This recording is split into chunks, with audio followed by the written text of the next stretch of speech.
The wind didn't just howl, it screamed. It was a miserable, high plains sound, a noise that scraped away at a man's sanity, promising an ice-white death. For 2 days, the blizzard had tried to tear the cabin from its foundations. Eli Tate, a man built as square and solid as the log walls around him, barely noticed. He had seen worse. He had buried his life in worse. He sat at his rough-hewn table, cleaning a rifle breech with an oily rag. The fire crackled, fighting a losing battle against the cold that seeped through the chinks in the daubing. It was well past sundown, maybe 8 or 9 o'clock, but in the white chaos outside, time was just a smear. His dog, a thick-furred hound mix named Blue, lay dead, buried under 2 feet of snow since last winter. His wife, Sarah, was buried not far from the dog. The silence in the cabin was thick, broken only by the wind and the metallic scrape of the cleaning rod. Then he heard it. It was not the wind. It was not the scrape of a branch. It was a sound that did not belong, a muffled, desperate thump against the heavy oak door. Eli froze. His hand went still on the rifle. Nobody came to this ranch, not since Sarah's passing, not in good weather, and certainly not in a blizzard that had already claimed 3 of his sheep. He stood slowly, the chair scraping against the plank floor. He picked up the rifle, levering a shell into the chamber. He moved to the door, listening. The wind shrieked, mocking him. Had he imagined it? He was a man alone for too long. Loneliness played tricks on the mind. He'd taken to talking to the fire, to the empty chair where Sarah used to sit. Another sound, a sliding, scratching noise, like a body dragging itself against the wood, followed by a low, broken moan. It was real. Eli slid the bolt back. The wind tore the door from his grip, slamming it open against the cabin wall. A wall of white fury blasted in, extinguishing the nearest lantern and filling the room with snow. He squinted into the churning darkness, his rifle raised. At first, he saw nothing but the storm. Then, a patch of darkness in the snowdrift piled against his porch. It was a heap of rags. No, it was a person. He lowered the rifle, stepping out into the lethal cold. The wind cut through his wool shirt like a razor. The figure was small, face down, unmoving. A drift was already forming over its legs. He grabbed a fistful of the sodden, torn fabric and pulled. The body turned, and he saw a face, blue-white with cold, framed by hair frozen stiff with ice and blood. It was a woman. Her eyes were closed, her lips cracked and gray. A grunt of disbelief escaped him. He looked left and right, into the blinding sheet of white. There were no tracks, no horse, just the storm, and this broken thing it had dropped on his doorstep. He wasted no more time, cursing the wind. He shoved the rifle back into the cabin, then bent low. He slid one arm under her knees and the other under her back. She weighed almost nothing, a bundle of wet cloth and brittle bones. He hauled her up and fought his way back inside, kicking the door shut against the storm's throat. He carried her to the hearth, laying her down on the bearskin rug near the fire. The light from the remaining lantern flickered over her. She was young, maybe 20, maybe less. Her dress, a cheap calico thing, was ripped nearly in 2. Her feet were bare, swollen and purple, the skin broken. Bruises, dark and ugly, stained the side of her face. And then he saw the blood. It was a dark, frozen crust that started high on her left side, near her hip, soaking the flimsy dress and freezing it to her skin. For a moment, Eli just stood there, dripping snow onto the floor. This was trouble. This was the kind of trouble that followed a man, the kind that brought other men with guns. His first instinct, the one that had kept him alive in this isolation, was to put her back outside, let the storm finish what it started. It was cleaner that way. He looked at her face. It was a plain face, made sharp by starvation, but it was young.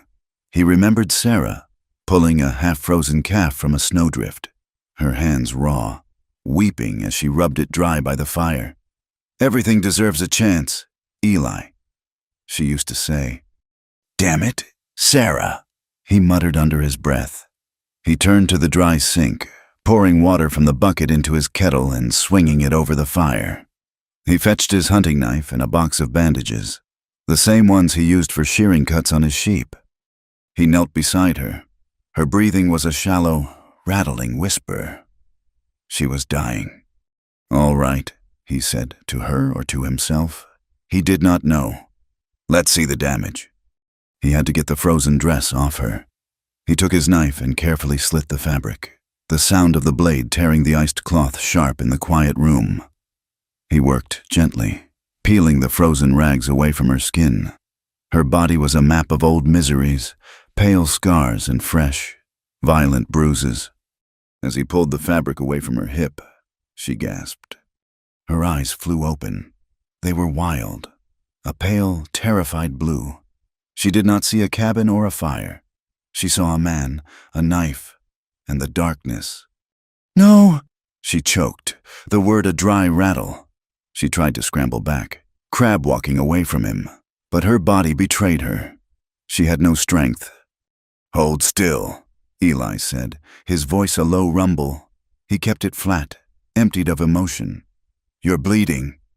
"Don't," she whispered, her hands coming up to shield herself, a pitiful defense. "Please don't." He grabbed her wrist. It was thin as a bird's leg.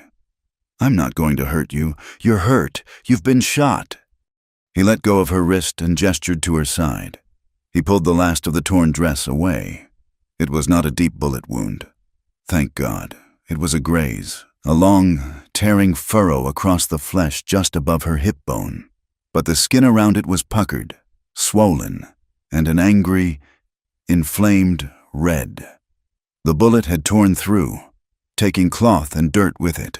It was swelling fast, and the poison was already in her.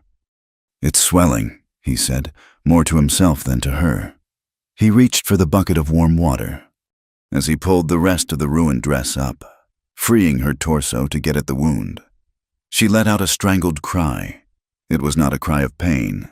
It was a cry of pure, undiluted shame. "Please," she begged, tears freezing on her blue-white cheeks. She tried to cover herself with her hands, a gesture of impossible modesty. Just get it over with, please." Eli stopped. The rag in his hand dripped warm water onto the floor. He looked at her, really looked at her, at the raw terror in her eyes, the way she cringed, expecting a blow, or worse. She was not afraid of the wound. She was afraid of him.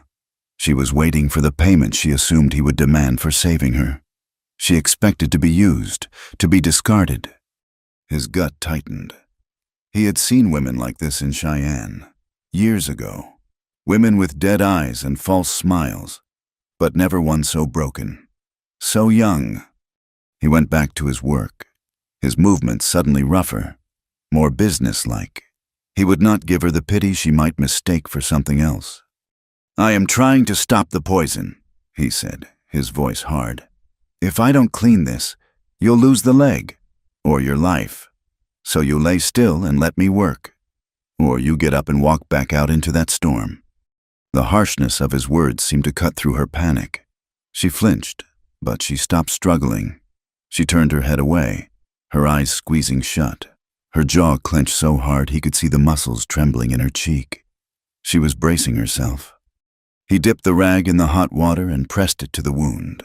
She hissed, her whole body going rigid, but she did not scream.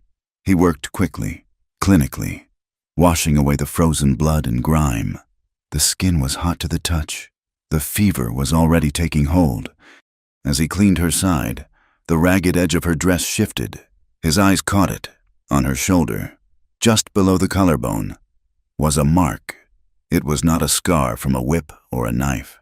It was a brand, stark and dark against her pale skin. An intricate, ugly design.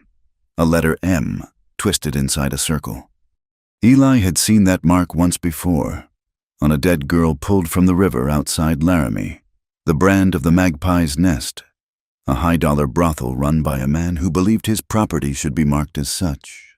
A cold, hard knot formed in Eli's stomach. This was not just trouble. This was the kind of trouble that brought sheriffs and bounty men. This girl was property, stolen property. He said nothing. He finished cleaning the wound, laid a thick smear of pine tar salve over it, and bound it tightly with a clean linen bandage. The girl, Cora, though he did not know her name, had not moved. She lay with her face turned to the wall, shivering violently. Whether from cold or fear, he couldn't tell. He pulled a heavy wool blanket from his own cot and draped it over her, covering the brand, covering the bruises. He stood up, his knees cracking. The silence in the cabin was heavier now. He turned and walked to the far side of the room, adding more wood to the stove. He pulled a tin pot from a hook, scooped in some dried broth mix and jerky, and added water. He hung it over the fire to heat. He did not look at her. He could feel her watching him, though he could feel the weight of her terror. He left the ladle in the pot and went back to the door. He picked up his rifle, his heavy coat, and his hat. "Eat the broth when it's hot," he said to the floor. "The bed is yours. Don't touch the rifle." He opened the door. The wind howled, a hungry animal. Where are you going?" Her voice was a cracked whisper. "To the barn." Eli lied. "Check the stock." He had no stock in the barn but an old mule. He just needed air. He needed to be away from the brand on her shoulder and the dead look in her eyes. "I'll be back." He stepped out and pulled the door shut, leaving her alone in the warmth. He did not go to the barn. He walked 3 steps to the woodpile, sat on a snow-covered log, and let the blizzard try to freeze the sickness out of him. He was a fool. He had just invited a death sentence into his home. Inside, the girl, Cora, listened to the sound of the wind swallowing his footsteps. She did not move for a long time. The cabin was warm. The fire crackled. The smell of the broth made her stomach cramp with a pain that was almost worse than the bullet graze. She was alive. She was warm. She was alone with a sleeping cot and a pot of soup. It was a trick. It had to be. But the cold had taken everything from her. She had no fight left. Her mind slid back, away from the warm cabin, back to the cold, back to the running. It had been 3 days, or maybe 4. Time was just a blur of white snow and black terror. She had been running since the auction. She saw it clear as day. Even with her eyes closed, the back room of the saloon in Casper, the one the sheriff used for his business. The girls from the Magpie's Nest, shivering in their thin chemises, lined up on a low stage. Cora was one of them. They were being auctioned. Their debts sold to the highest bidder. It was a lie. They were being sold, body and soul, to miners, to ranchers, to anyone with $50. Justice, the sheriff called it, clearing the county of vice. Cora had seen the girl before her. Lily, just 15, sold to a freight hauler with black teeth and dead eyes. When Lily cried, the sheriff had backhanded her. Something in Cora, something that should have been dead and buried, had snapped. When her turn came, when the sheriff had grabbed her arm and shoved her forward. She'd pulled the boot knife she'd stolen from a drunkard's bedpost. She'd aimed for his heart. She missed, slicing his arm. All hell broke loose, men shouting, guns drawn. She didn't wait. She bolted, crashing through the back door and into the alley, into the first flakes of the storm. She ran as they fired after her. One bullet felt like a hot poker against her side, but she didn't stop. She ran out of town, into the plains, into the teeth of the rising blizzard. She ran until her boots fell apart. She ran until her feet were raw, bloody stumps. She ran until the world was nothing but white pain and the sound of her own screaming breath. She ran barefoot, hunted, knowing they would not stop looking. She was marked goods. She had wounded the sheriff. They would hang her. Or worse, they would drag her back. She had finally collapsed, unable to feel her legs, her hands, anything. She had prayed for the end, for the cold to take her, to swallow her up so they could never find her. She had crawled, dragging her wounded side through the snow, until she saw a flicker of light, a cabin. She had used the last atom of her strength to pull herself to the door and knock. Now she was here. She pushed herself up on one elbow. The movement sent a white-hot spike of agony from her hip to her ribs. She gasped, breathing through her teeth. The cabin was small. Just one room. A man's room. It smelled of wood smoke, old leather, and coffee. There was his cot, a table, 2 chairs, and the stove. It was clean, orderly. The man, he was big, quiet. He had not smiled. He had not threatened her. He had simply fixed her and left. She looked at the soup. Her body screamed for it. Slowly, painfully, she dragged herself across the floor. She grabbed the edge of the cot and hauled herself up, sitting on the straw-stuffed mattress. She reached for the ladle, her hand shaking so violently she could barely hold it. She dipped it into the pot and brought it to her lips. The broth was scalding hot, salty, and rich with meat. It was the best thing she had ever tasted. She drank it straight from the ladle, crying silently as the warmth spread through her chest. She ate until the pot was half empty, until her stomach ached with fullness. Her strength gone, she fell back onto the cot. The wool blanket was rough, but it was warm. She pulled it up to her chin, her eyes fixed on the door. He said he would be back. She waited. She listened to the storm, a sound that was now a comfort, a wall between her and the men who were hunting her. The heat of the fire and the food in her belly worked against her. Her eyelids grew heavy. The pain in her hip was a dull, hot throb. The fever was starting to creep in, making the edges of the room blur. She must have slept. She woke to the sound of the door opening. A blast of cold air hit her. She sat bolt upright, her heart hammering, her hand reaching for a knife that wasn't there. Eli Tate stood in the doorway, covered in snow. He looked like a mountain creature, solid and immovable. He kicked the snow from his boots and shut the door, bolting it. Cora watched him, her breath held tight in her chest. He didn't look at her. He walked to the fire, removed his coat, and hung it on a peg. He added more wood to the fire, the flames leaping up to light his face. It was a hard face, stubbled with a gray-blonde beard. His eyes were the color of a winter sky. He looked tired. He dragged one of the heavy wooden chairs near the hearth, but far from her cot. He sat down, picked up his rifle, and began cleaning it again. The storm trapped them. The blizzard raged for another day, and then another. The world shrank to the 4 walls of the cabin. Cora's fever rose. The wound, despite the cleaning, was poisoned. The red streak spread. She fell into a burning gray world, tossed between waking nightmares and fevered dreams. She was back at the auction, the sheriff's face looming over her. She was running in the snow, her feet bleeding.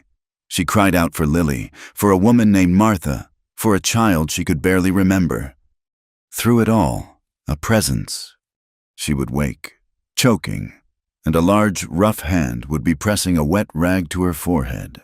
A metal cup would be at her lips, forcing cool water past her cracked lips. "Drink," a low voice commanded. She would see Eli Tate's face floating in the firelight, stern, exhausted. He never slept in the bed. He never lay down.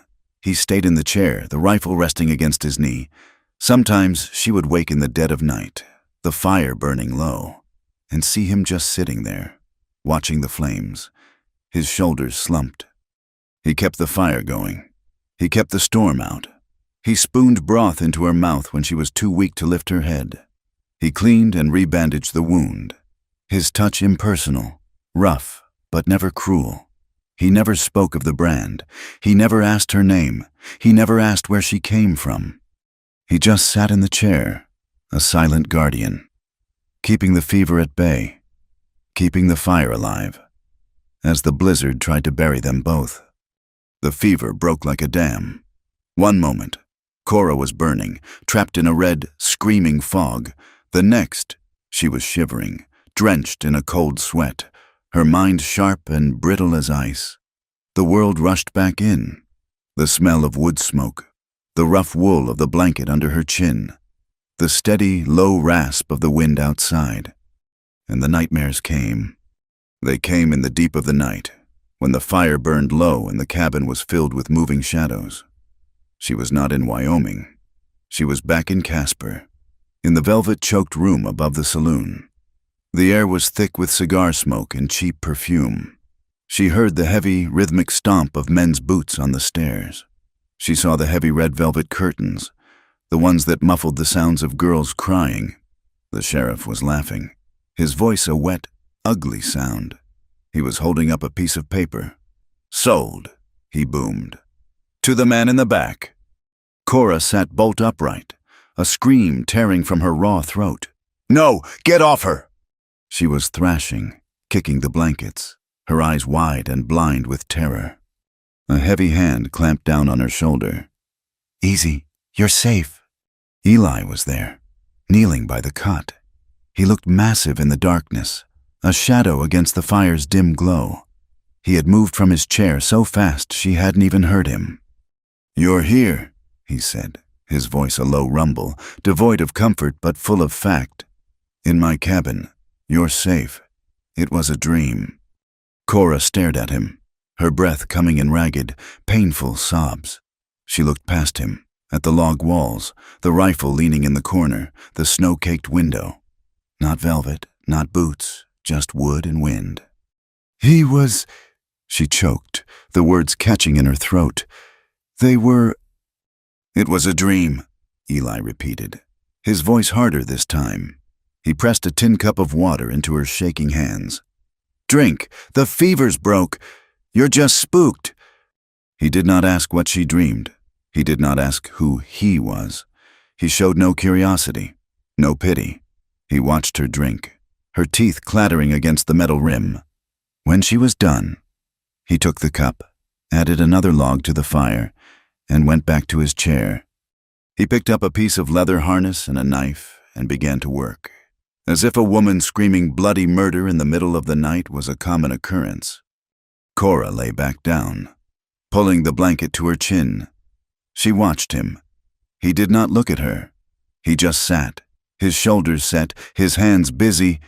She was safe. He said so, but the shaking in her bones would not stop. The recovery was slow. The wound on her hip no longer burned with fever, but it itched and pulled. The blizzard, after 5 long days, had finally choked itself out, leaving behind a world of impossible, silent white. The sun came out, a pale, cold disk that offered no warmth, but the light in the cabin was brighter. It exposed the dirt in the corners, the exhaustion in Eli's face, and the weakness in her own limbs. On the 6th day, Eli looked at the bandage. It was clean. "It needs proper stitching," he announced. "The fever made you toss. You pulled the flesh apart. It'll heal badly. Leave a hole." Cora's stomach tightened. "Stitching?"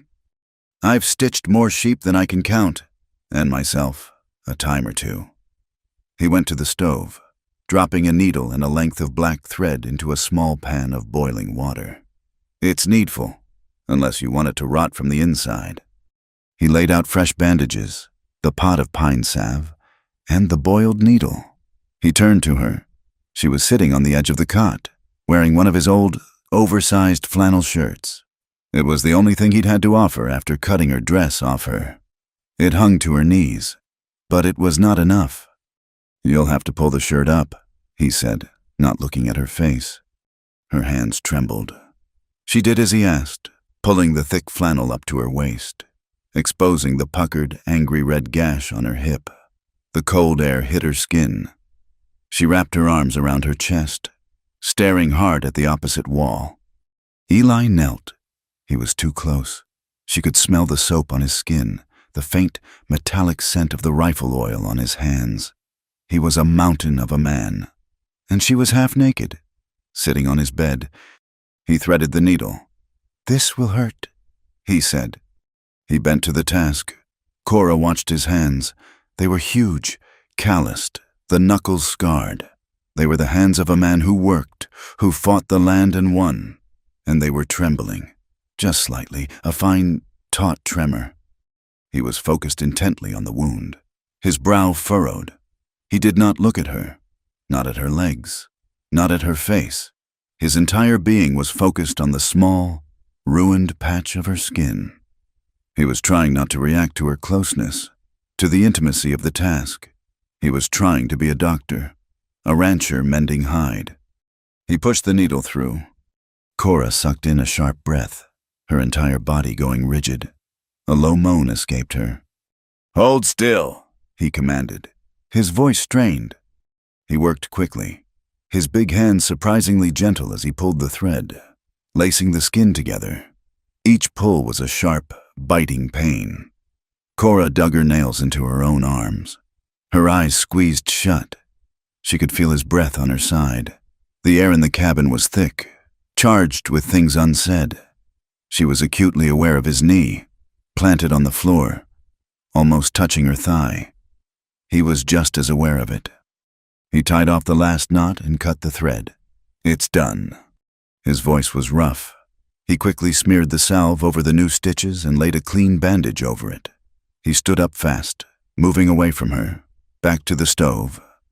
You can cover yourself," he said, his back to her.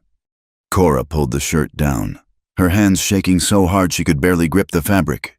Her side throbbed, but it was a clean pain now. What unnerved her was the tremor in his hands. He was not the block of granite she had imagined. They fell into a strange, strained routine. The snow outside was piled 10 feet deep against the cabin, a prison wall of white. They were trapped. They ate their meals in silence. Eli would cook a skillet of corn mush or stew some jerky, and they would sit at the small table, the only sound the scrape of spoons against tin plates. Cora was terrified of the silence. It felt loud, expectant. One morning, the quiet was too much. He was staring into his coffee cup, his face a mask of old grief. "Why are you here?" she asked, her voice barely a whisper. "All alone. This place, it's so empty." Eli's head snapped up, his eyes, the color of the ice on the creek, fixed on her. She thought he would yell at her, tell her to mind her own. He just stared. He looked at her, then past her, at the empty chair in the corner, the one where Sarah used to sit. "Wife's dead," he said. The words were flat, brutal. Cora flinched. "I'm sorry, I shouldn't have—" "Sarah," he said the name like it hurt his mouth. "She died 2 winters ago. Went through the ice on the creek, down by the cottonwoods." He spoke to the table, not to her. "Chasing that damn dog of mine. Blue. The dog got out. She went after him. I told her the ice was thin." He stopped.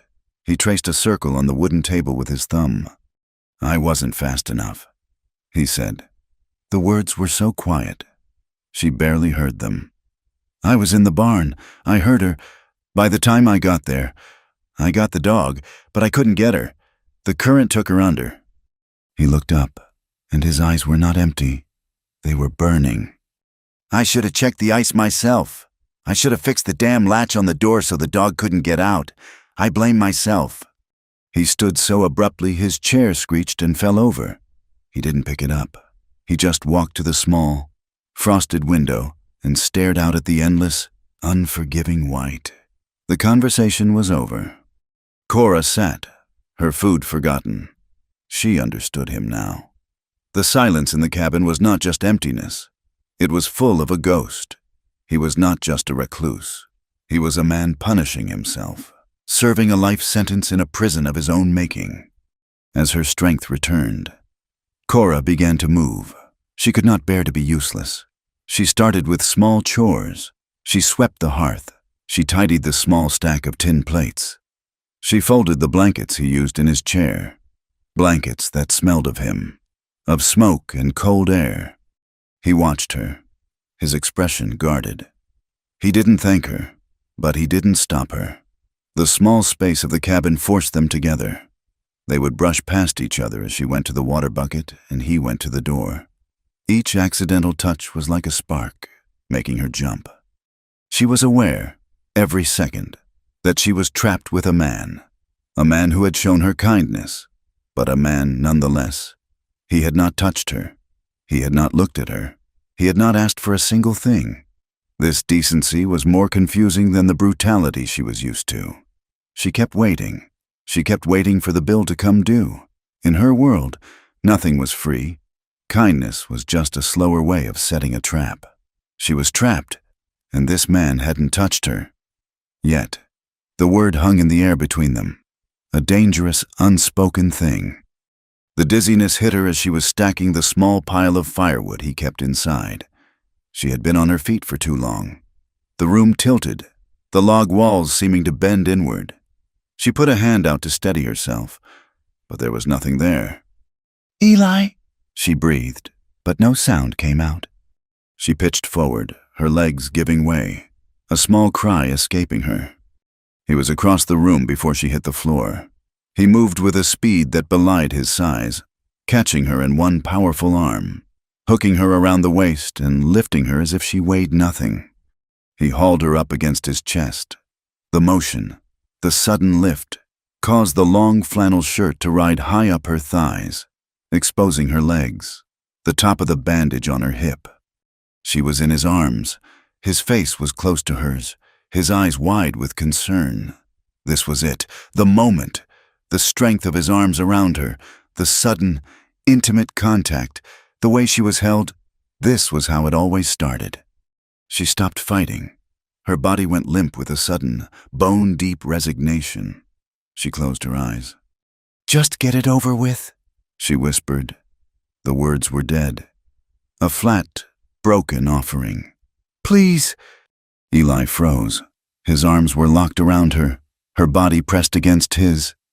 He had heard her. He looked down at her face, at the closed eyes, the pale, trembling mouth. He saw the way she braced herself, the way she had surrendered to what she believed was inevitable. His face changed. The concern vanished, replaced by a look of raw, stunned disbelief. It was as if she had slapped him. A deep, sickened shock twisted his mouth. He set her on her feet. He didn't just let go, he actively pushed her away, just enough for her to find her balance against the cabin wall. He stepped back as if he had been holding something venomous. Cora opened her eyes. He was staring at her, his face pale, his eyes filled with a storm of emotions she couldn't read. Disgust, pity, and a profound, wounding sadness. He didn't speak. He couldn't. He shook his head, a small, sharp gesture of negation. He turned, grabbed his heavy coat from the peg by the door, and wrenched the door open.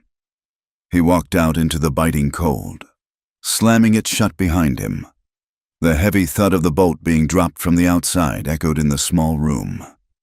He had locked her in, or locked himself out. Cora was left leaning against the wall, her legs trembling. The rejection was a physical blow. Sharper than any hand, he was disgusted by her. The shame was so total, so complete, it burned worse than any brand. She slid down the wall until she was sitting on the cold floor, her face in her hands. She did not weep. She was past weeping. She didn't know how long she sat there. An hour, 2. The cabin grew cold without him there to feed the fire. The silence was absolute. Finally, she stood. She couldn't stay in here. She felt filthy. She went to the door. The bolt was heavy, but she managed to slide it back. She pulled the door open. The air was sharp and clean, so cold it burned her lungs.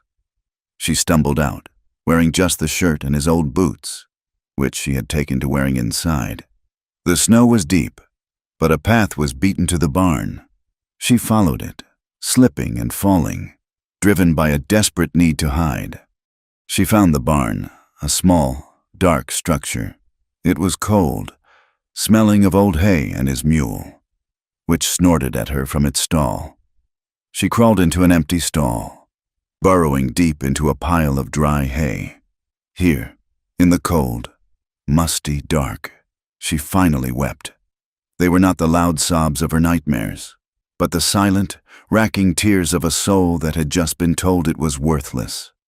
The barn door creaked open, letting in a shaft of pale afternoon light.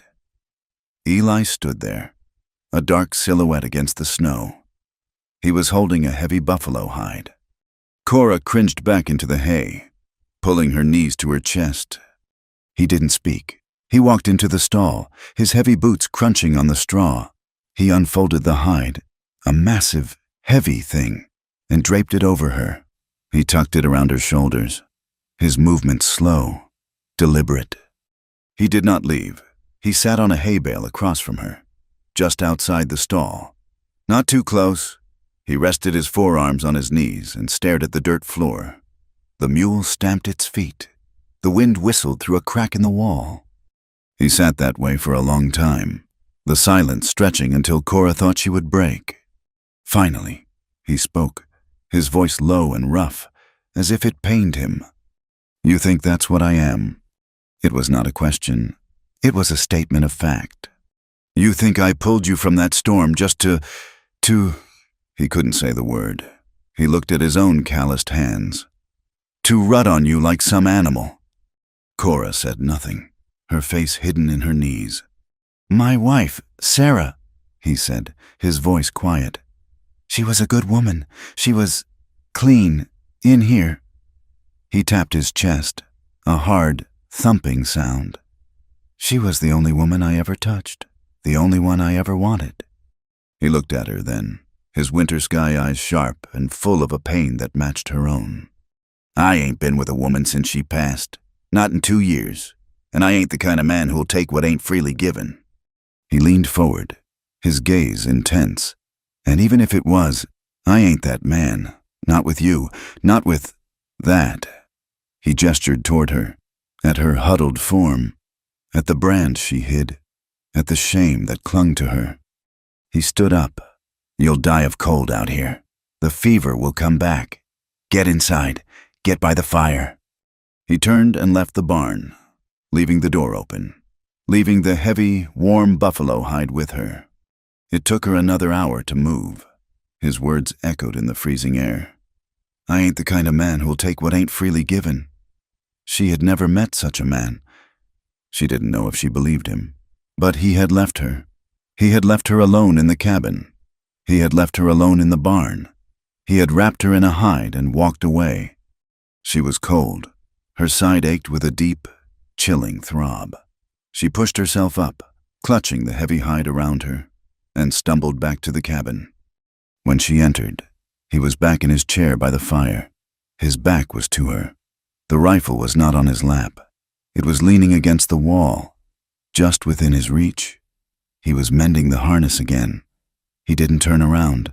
He didn't acknowledge her. Cora limped to the cot and climbed under her own wool blanket, pulling the buffalo hide on top of her. The warmth was immense. She lay there, watching his broad, silent back. Night fell. The cabin grew dark, lit only by the red glow of the embers in the stove.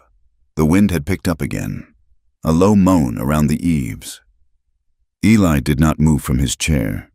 She could hear his steady breathing. He was asleep, but Cora could not sleep. The darkness was thick.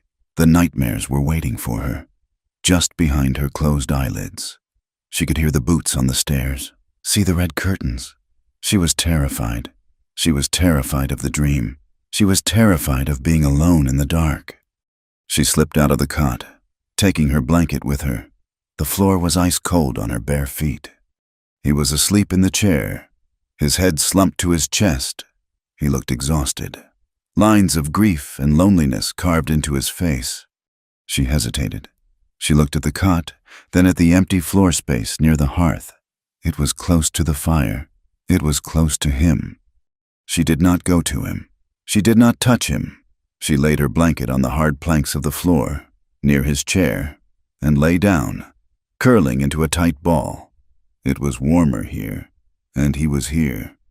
The slight sound of her movement, the rustle of the blanket, woke him. He jerked upright, his hand instantly finding the rifle stock. "What is it?" he grunted, his voice thick with sleep. He blinked, peering into the shadows.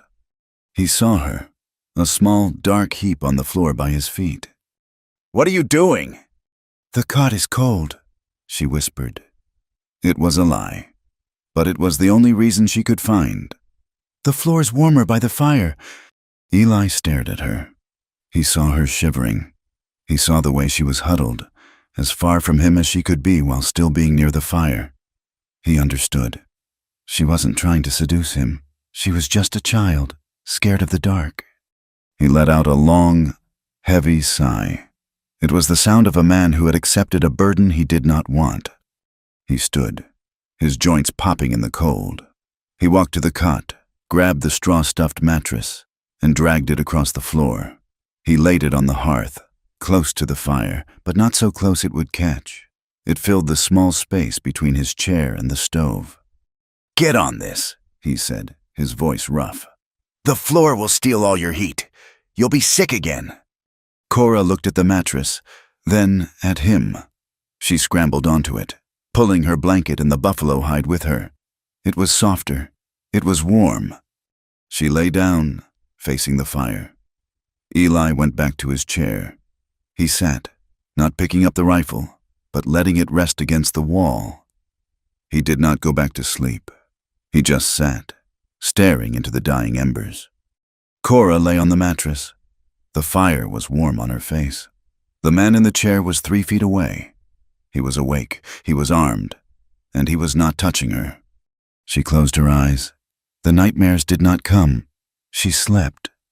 The silence was the first warning. For nearly a week, the world had been a screaming white howl. Now, Cora woke to a cabin filled with piercing, bright light and a quiet so deep it felt loud. The wind was gone. Eli was already at the door, pulling on his heavy coat. He had not slept in his chair.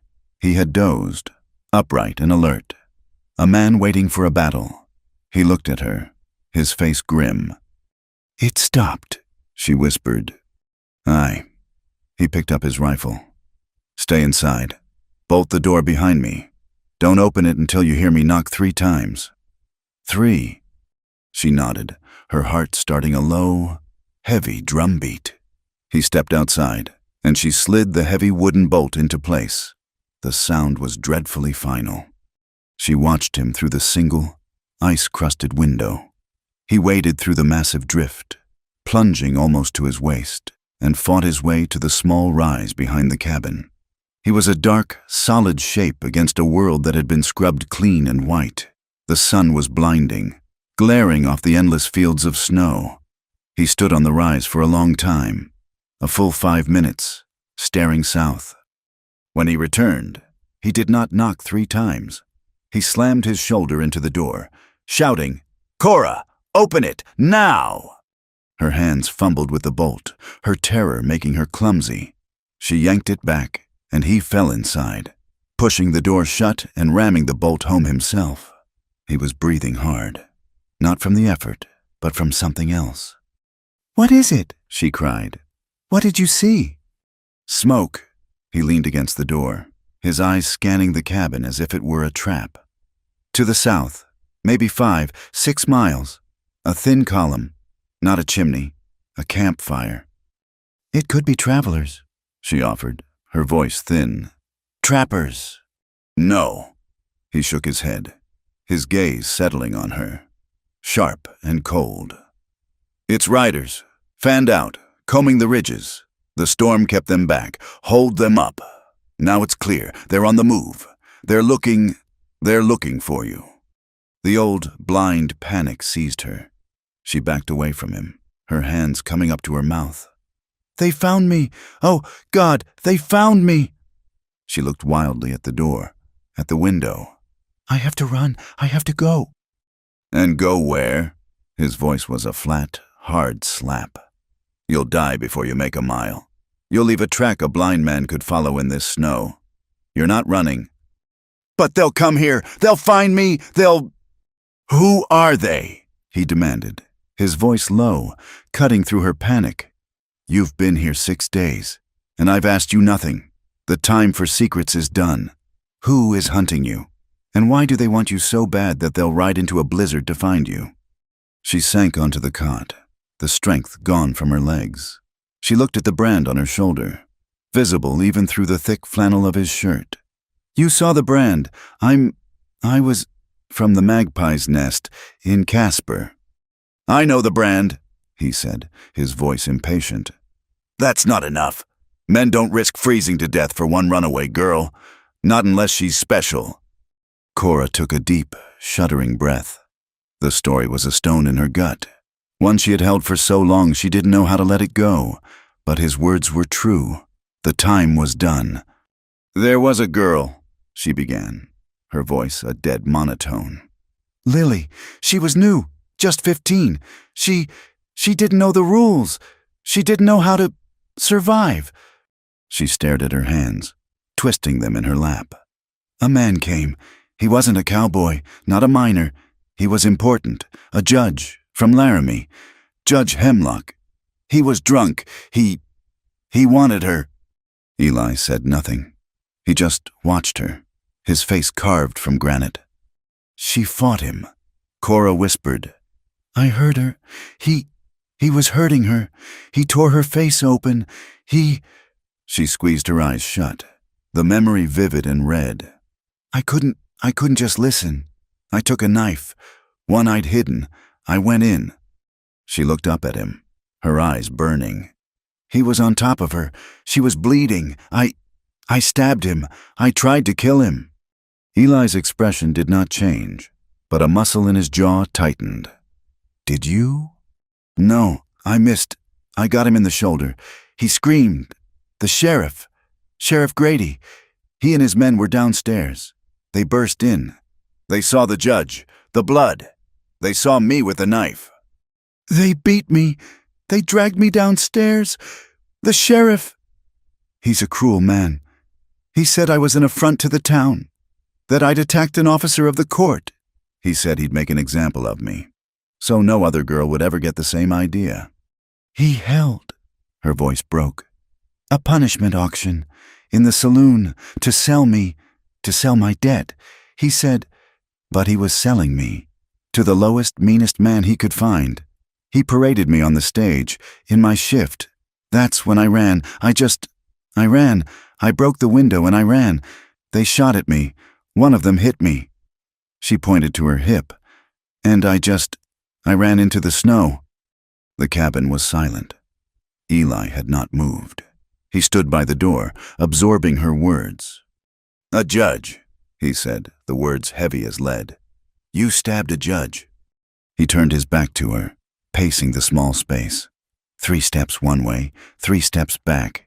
He was a caged bear. "This isn't just a matter of property. Then this is the law. They'll call it attempted murder." He stopped, looking around the cabin, at the rifle, at the cot, at the stacked cords of wood. Harboring a fugitive, aiding a criminal, assault on an officer of the court. They could take everything. This land, the cabin. They could hang me. His words hung in the air. Cora felt a new kind of shame, one that burned hotter than the brand. She was not just ruined. She was a plague. She was bringing ruin to this man, the only man who had shown her a moment's decency.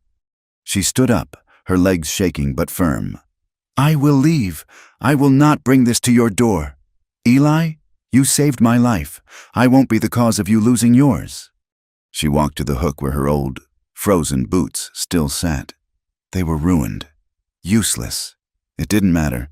She would walk barefoot again if she had to. "You've given me food. You've given me warmth. I thank you for it. I'll go now." She reached for the door. His hand shot out, covering hers, pinning it to the wood. It was not a violent movement, but it was absolute. His hand was huge, warm, and it dwarfed hers. "No," he said, his voice quiet, but with a new, dangerous edge. "You heard me," she pleaded, not turning. "They will hang you." "Let them try." He turned her around, his hands on her shoulders. He was not angry. He was something else, something she had never seen. "You walk out that door. You're walking into their arms. You're walking to a rope, I pulled you from the snow. I stitched your side. I will not let you walk to your own death. I won't have that." "But your land?" she whispered, her eyes searching his. "Your life?" "My land?" He laughed, a short, bitter sound. "This place? It's just acres of snow and memory. My life?" His gaze softened, and a profound, aching sadness filled his eyes. "I told you about Sarah. I've been sitting in this cabin for 2 years, just waiting for the snow to bury me. It wasn't a life, Cora. It was a grave. I was just too stubborn to lay down in it." He looked at her, at the bruises on her face, at the fear in her eyes. You fought. You stabbed a judge for another girl. You ran into a blizzard with a bullet in your side. You are fighting for your life with every breath." His hand moved from her shoulder, up to her face. His thumb, rough and calloused, brushed a tear from her cheek. "I haven't felt alive in 2 years," he murmured. Not until this." She did not flinch from his touch. She leaned into it. It was the first touch of kindness she had known in so long. It felt like fire. He was looking at her. Not at the brand, not at the dirt, but at her. He hesitated. He was crossing a line he had drawn in his own grief. He was breaking faith with a ghost. Then he leaned down, slowly, giving her every chance to pull away. She did not. She rose on her toes, her hands coming up to rest on his chest. His lips met hers. It was not a hungry kiss. It was hesitant, chapped, and tasted of salt and wood smoke. It was a question. It was a promise. It lasted only a moment, but it changed the air in the cabin. It changed everything. He pulled back, his forehead resting against hers. He was breathing hard. "They're out there," he said, his voice thick. "And they'll come, but we'll face them. Together." He looked into her eyes. "I want you to stay, not just to hide, not because you're trapped here by the snow. I want you to stay, to heal." He glanced at her side, at the stitches beneath the flannel. "I want you to stay, if you'll have me." The dynamic shifted. The cabin, once a prison, became a fortress. The shared fear of him was gone, replaced by a shared fear of the world outside. And underneath that fear, something else began to build, a fragile, trembling heat. Days passed. The smoke on the horizon was a daily terror. Eli would go out at dawn and dusk, scouting, checking. The riders were still there, moving in a slow, methodical grid. But the snow was deep, their progress slow. Inside the cabin, a new, awkward tenderness grew. They talked. She told him about the magpie's nest, the other girls, the small, cruel details of her life. He told her about his ranch, about Sarah, about the plans they'd had to build 2 more rooms, to raise sheep, to have children. They were 2 ghosts, sharing their pasts, and in the sharing, they slowly started to come back to life. He would catch her watching him, and a small, almost smile would touch his lips. She would hand him a hot cup of coffee, and their fingers would brush, sending a jolt through them both. The air was thick with their awareness of each other. Her wound was healing. The stitches itched. She felt strong, but she felt dirty. After more than a week, she could not stand the grime of her own skin. "Eli," she said one afternoon, her face coloring, I need to wash, properly." He understood immediately. He nodded, his own face flushing. "Of course, I'll check the snares." He grabbed the largest kettle, filled it with snow, and put it on the stove to heat. He fetched the tin basin and a clean rag, setting them by the hearth. He did not look at her as he did it. "I'll be gone an hour, maybe 2, he said, pulling on his coat. "Bolt the door." He left. Cora secured the door, her heart thumping with a strange mix of relief and nervousness. She was alone. She was safe. She poured the steaming water into the basin, adding a little cold snow to cool it. The cabin was warm, the fire crackling. She was near the hearth, The place where she had slept on the floor. She untied the flannel shirt. It was his. It smelled of him. She slipped it off her shoulders, letting it fall to the floor. She stood in the firelight, pale and thin. The brand on her shoulder was a dark, ugly blotch. The scar on her hip was a puckered, angry red line. She dipped the cloth in the warm water and began to wash. The soap he'd left her stinging her skin, but it was a clean, good pain. The door opened. She spun around, her hands flying up to cover herself, a small scream in her throat. Eli stood there, frozen. He had his rifle in one hand, a dead rabbit in the other. "My apologies," he said, his voice strained. I forgot the skinning knife." He did not look at her. He averted his eyes instantly, staring hard at the floor, his face a dark, embarrassed red. He looked ashamed, as if he were the one who had been caught. Cora's hands, which had been covering her breasts, slowly lowered. She stood there, her heart hammering. He was not looking at her. He was not leering. He was not like them. He was ashamed for walking in on her. She did not flinch. She did not scream again. She did not grab for the shirt. She just stood there, breathing, letting him not look at her. It was a strange, powerful moment. She was naked, exposed, but she was not ashamed. Not in front of him. "It's all right, Eli," she said, her voice quiet but steady. He nodded, still looking at the floor. "I'll be in the barn." He backed out of the door, pulling it shut with a soft click.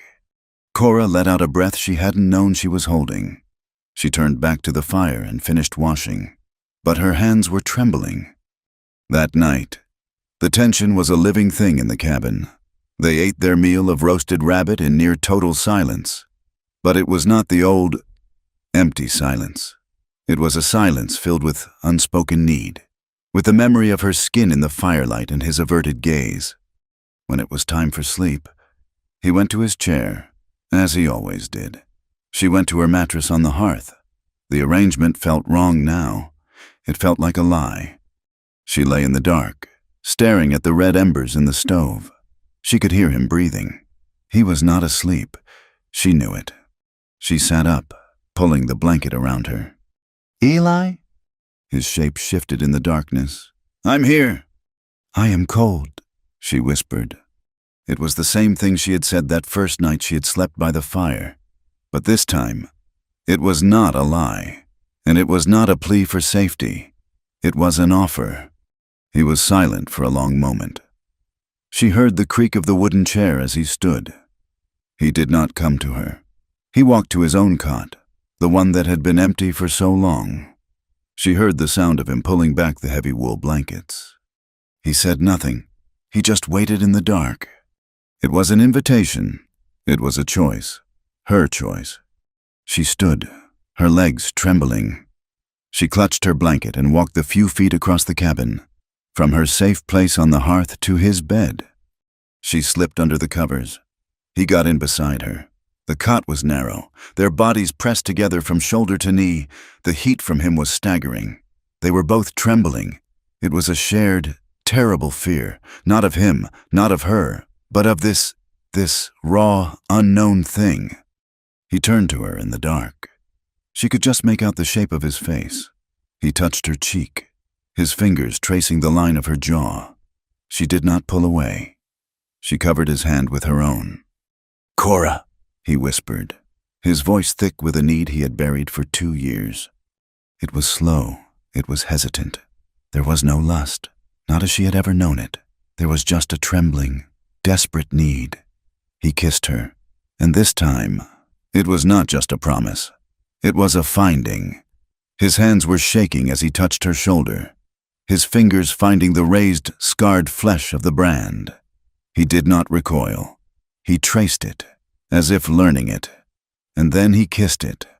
It was a raw connection, born of shared pain and a desperate, shared fear of the world outside. When he finally moved over her, he was gentle, hesitant, watching her face in the dark. He was asking, and for the first time in her life, she answered. She pulled him down. It was not a taking. It was a giving. It was two broken, lonely people trying to make something whole in the dark. Afterward, as they lay tangled in the blankets, the warmth of their bodies fighting the cabin's deep cold, the tears finally came. She did not sob from her nightmares. She wept for the release, a deep, shuddering cry that came from the very bottom of her soul.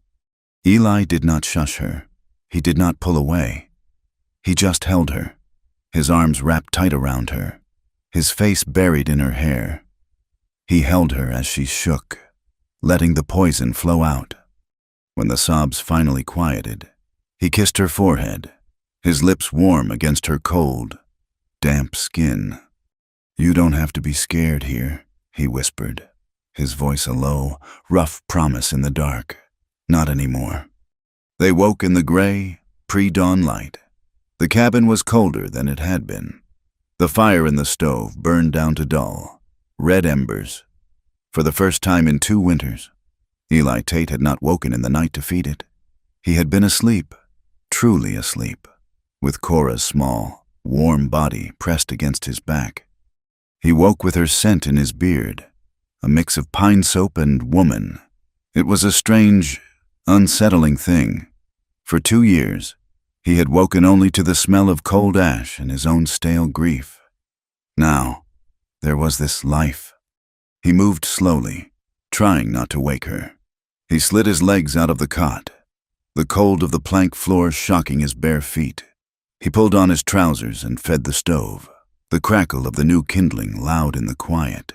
He set the coffee pot on the iron top. Cora was awake. She was watching him, her pale eyes dark in the shadows. The night before had changed her. The hunted, broken look was still there, but it was buried under a new, fragile layer of stillness. "Good morning," she whispered. Eli just grunted, his back to her as he reached for the tin cups. He was not a man for words in the morning. He was a man of action, and the action required now was grim. He poured the coffee, black and bitter, and handed a cup to her. She sat up, pulling the heavy wool blanket around her shoulders. The flannel shirt he had given her was rumpled, gaping at the neck, revealing the dark, ugly mark on her shoulder. Yesterday, the sight of it had filled him with a cold pity. Today, it filled him with a low, simmering rage. He went to the window, scraping the frost from the glass with his thumbnail. He stared out at the bright, clean snow, and he saw it. It was still there, the thin, black thread of smoke, rising from the south. The riders had not given up. They had not been turned back by the cold. They were methodical. They were hunters. "They're still there," he said. He did not turn around. He heard the scrape of the cot as she got up, the sound of her bare feet on the floor. She came to stand beside him, clutching her cup. "How long?" she asked. "The snow is deep. They're slow, but they ain't stopping.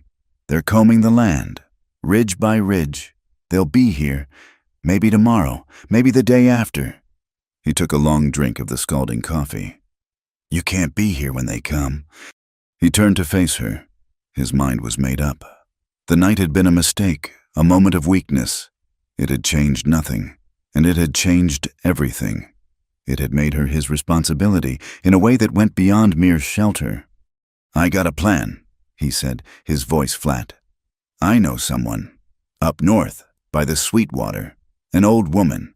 Abigail Finch. She's a Quaker. She helps people." Cora watched him, her eyes searching his. "Helps what people?" "People in trouble. Women in trouble. She runs a way station. Part of a network. They can get you east, give you a new name, a new life, get you clear of this." He waved a hand at the window. "At the entire hostile territory." He laid it out for her, his voice devoid of emotion. He would give her the mule. Bess. She was slow, but she was sure-footed and she would not quit. He would pack her with enough jerky, coffee, and bacon to last 2 weeks.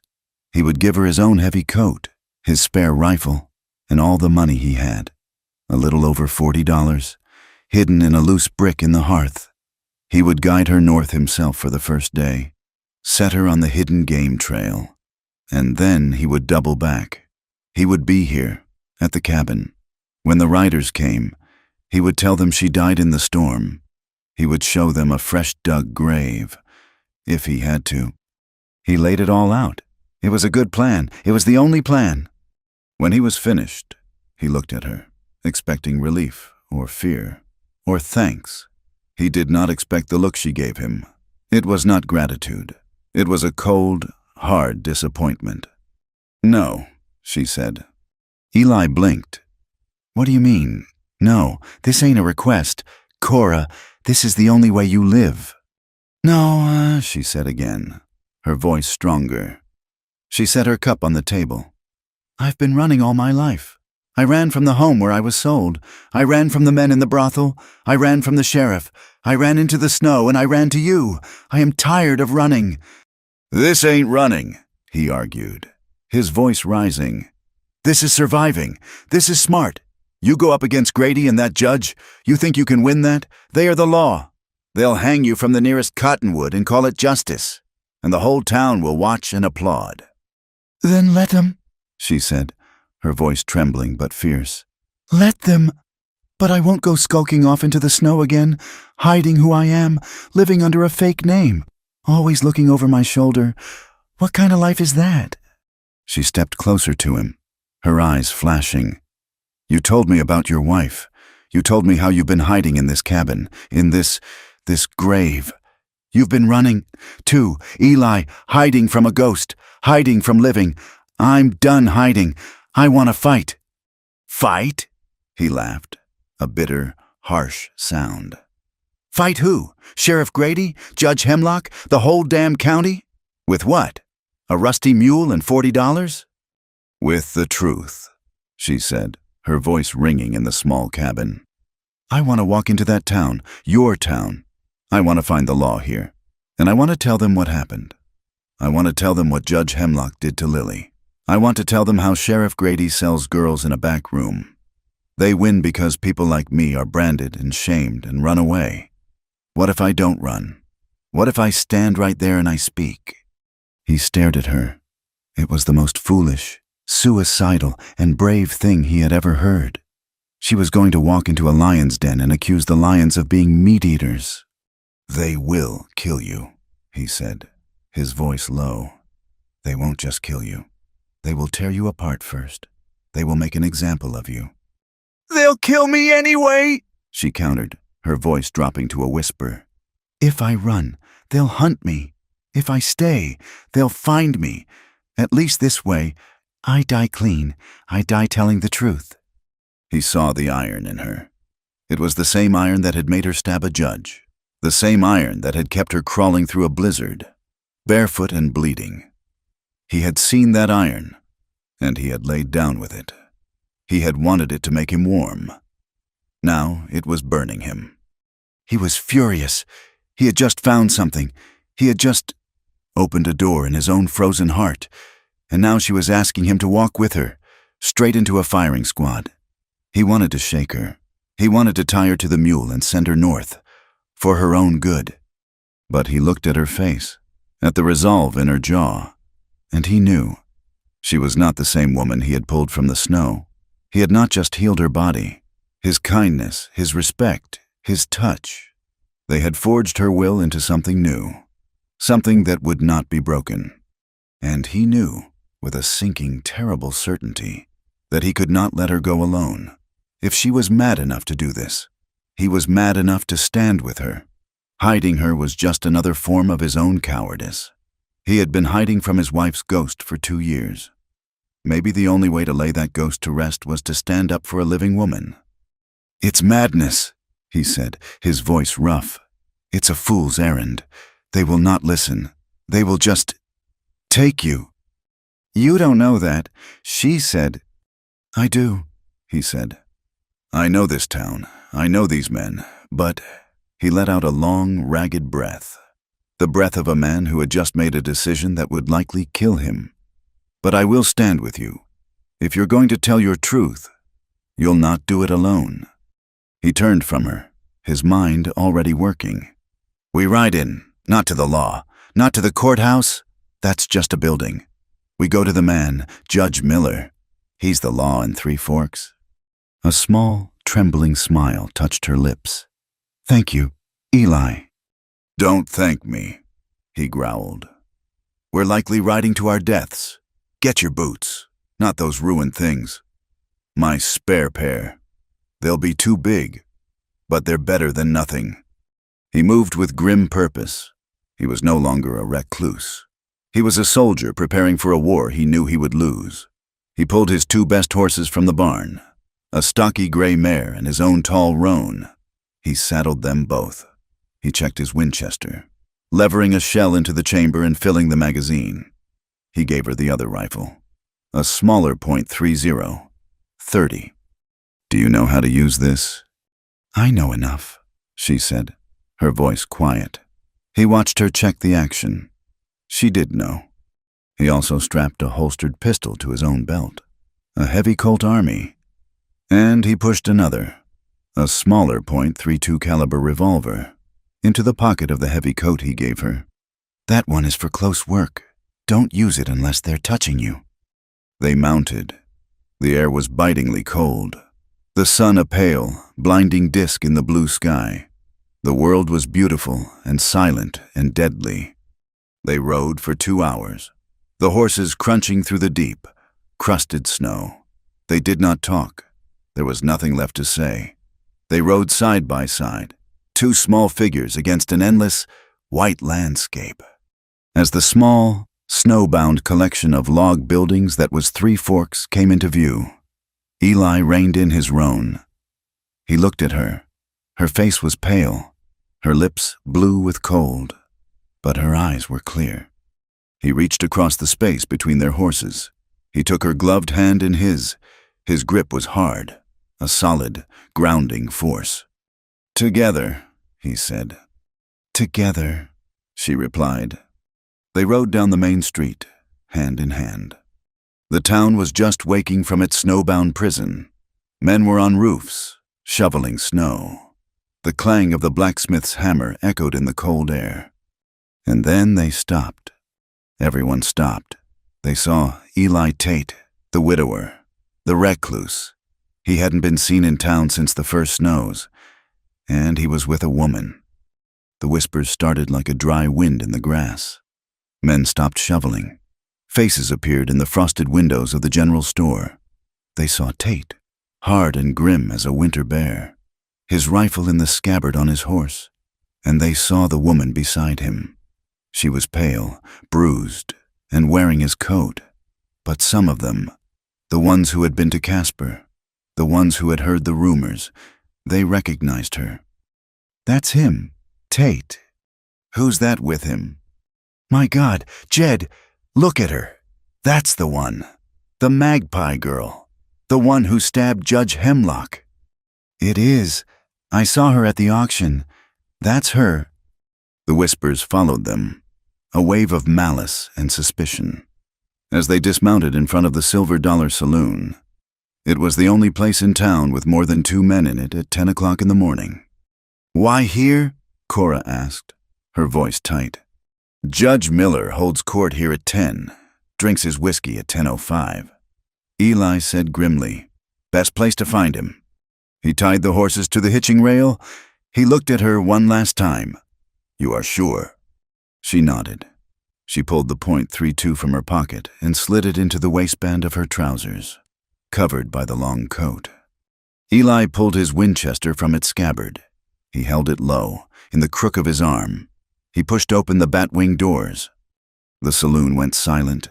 The tinny piano, played by a one-eyed man in the corner, stopped mid-tune. A dozen men, trappers, ranchers, and the town's less reputable citizens froze, their drinks halfway to their mouths. It was hot inside, thick with the smell of stale beer, wood smoke, and unwashed men. In the back, at a table littered with poker chips and empty glasses, sat Judge Miller. He was a thick, pot-bellied man with a stained velvet waistcoat and a face the color of raw liver. Beside him sat Sheriff Bryce, the local law, a thin, weasel-faced man with a drooping mustache. Eli and Cora walked toward them. The sound of their boots on the plank floor was the only sound. "Judge Miller," Eli said. His voice was a low rumble, cutting through the silence. The judge looked up, his eyes bleary and annoyed. "Tate, what in the hell do you want? And what are you doing with that?" His eyes slid to Cora, his gaze lingering on her body with a wet, practiced assessment. "We're here on official business." "Judge," Eli said, his voice hard as iron. "This woman, Cora, wishes to make a formal statement. She needs to file charges against Judge Hemlock of Laramie and Sheriff Grady of Casper." The room sucked in a collective breath. Judge Miller's annoyance turned to disbelief, then to a dark, rising anger. He looked from Eli to Cora, his lip curling in a sneer. "Charges? You storm into my saloon with this whore, and you accuse my colleagues, Judge Hemlock, a respected man." "He raped a 15-year-old girl," Cora said, her voice clear and shaking. "He beat her, and Sheriff Grady sold us like cattle in your saloon." Judge Miller's face went purple. He slammed his fist on the table. "Lies! Slander! I will not sit here and listen to the filth-ridden accusations of a—" He leaned forward. "A whore, a runaway piece of property. You, girl, have no rights here. You are not a person. You are an object. And you," he spat at Eli, "are a fool. I will not hear a whore's plea. Now get out of my saloon, both of you." Sheriff Bryce and his two deputies, who had been sitting at the bar, stood up, their hands on their pistol grips. "You heard the judge. Tate," Bryce said, his voice a reedy whine. "Get gone." Eli's hand tightened on his rifle. "She has a right to speak. She will be heard." "She has no rights," Miller repeated, standing up. "She's damaged goods. She's not fit to sweep this floor. She's just a—" Cora moved. She moved so fast no one saw it coming. She stepped past Eli's protective arm, her face a mask of white-hot rage, and she slapped Judge Miller across the face. Crack! The sound was like a gunshot. It was a clean, sharp, ringing sound that echoed in the stunned silence. The judge staggered back, his hand flying to his bright red cheek, his eyes wide with shocked indignation. She struck me," he sputtered. "Bryce, arrest her! Arrest this bitch! Arrest them both! They're insane!" That broke the spell. The deputies drew their weapons. "All right, Tate," Sheriff Bryce yelled, fumbling for his own gun. "That's it, you're done. Hands up." "She's not going anywhere," Eli said. He didn't raise the rifle. He just held it, a solid piece of wood and steel between them and the law. A deputy, a young, eager man, lunged for him. "I'll take the rifle." Eli didn't shoot. He moved like a bear, swinging the heavy stock of the Winchester in a short, brutal arc. It connected with the deputy's jaw with a sickening, wet crunch. The man went down, spitting teeth and blood. The second deputy grabbed Cora from behind, wrapping an arm around her throat. "Got the little bitch! I got her! Sheriff!" He yanked her back, throwing her off balance. Cora twisted, biting his arm. The man howled and threw her to the ground. She landed hard on the filthy sawdust floor, the breath knocked out of her. Eli turned to help her, but Sheriff Bryce had his pistol out. He was aiming it, not at Cora, but at Eli. "End of the line. Tate, you're a dead man." From the floor, Cora saw it. She saw the sheriff's knuckle whiten on the trigger. She fumbled in her waistband, her fingers closing around the cold steel of the .32 revolver. She ripped it out, aimed, and pulled the trigger. Boom!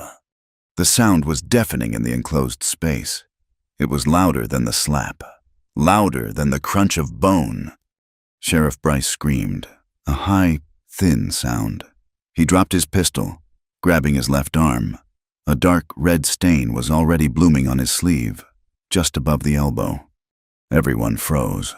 The judge was hiding under the table, The conscious deputy was staring, his gun half drawn.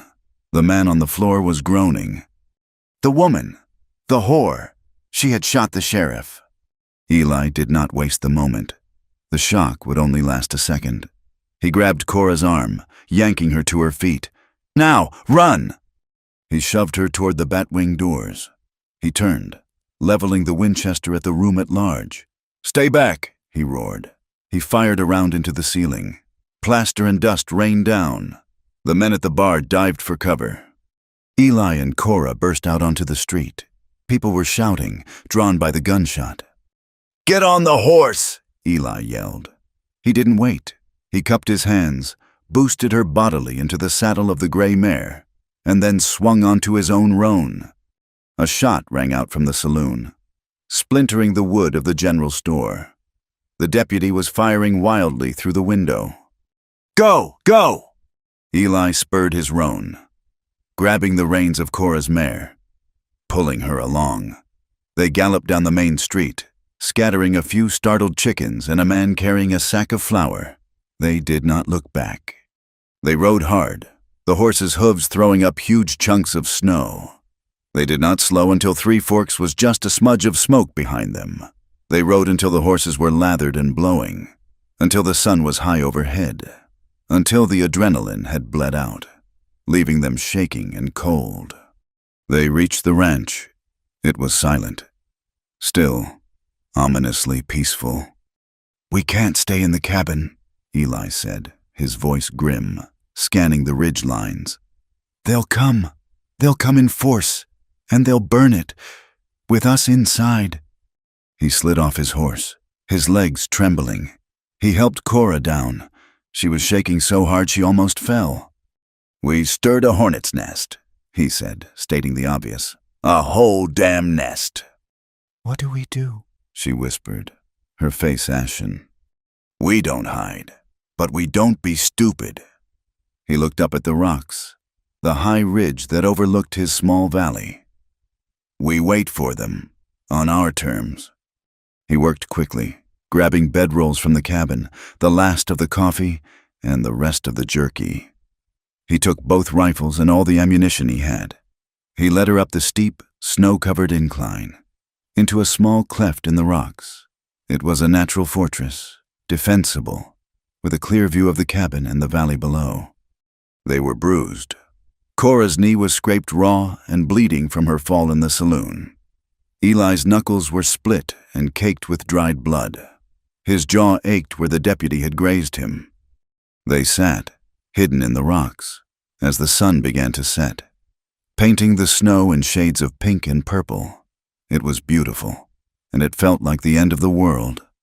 Eli built a tiny, smokeless fire, just big in his hat, using dry twigs. He boiled a small pan of snow. He handed her a tin cup of coffee. Their hands touched. They were both alive, battered, terrified, and hunted, but alive. They sat under the vast, emerging blanket of stars, the cold settling deep into their bones. They were wrapped in the same bedroll, his rifle across his lap, her head resting on his shoulder. "You were right," he whispered, his voice rough in the immense quiet. "About hiding, about being in a grave." He looked down at her, his face shadowed. "I ain't been alive in 2 years. Cora, not really, not until today." She said nothing. She just leaned against him, closing her eyes, listening to the sound of his breathing, the only sound in the world besides the wind. They were bruised. They were fugitives. But they were alive, and they were together. The cold woke them before the sun. It was a deep, biting cold, a cold that promised death. They were huddled together in the narrow cleft of rock, wrapped in a single bedroll, the warmth of their bodies a small, failing defense. Eli was the first to move, his muscles stiff, his joints aching. He unwrapped himself from Cora, his hand immediately finding the cold steel of his rifle. He crept to the edge of their stony nest and peered down into the valley. The sky was a pale, bruised purple in the east. The snow was blue in the pre-dawn light. And from the center of the valley, from the place he called home, a thick, ugly column of black smoke rose into the still air. It was not chimney smoke. It was the smoke of ruin. "No," he whispered. The word was a puff of white vapor, stolen by the wind. Cora was beside him, her face ashen, her eyes wide with a terror that went beyond the cold. "What is it, Eli?" He did not answer. He just started down the slick, snow-covered incline, half sliding, half climbing, his rifle in his hand. "Eli, wait!" she cried, scrambling after him, her borrowed boots slipping on the icy rocks. By the time they reached the valley floor, the sun was just beginning to touch the highest peaks, bathing the smoke in a sickly, pink light.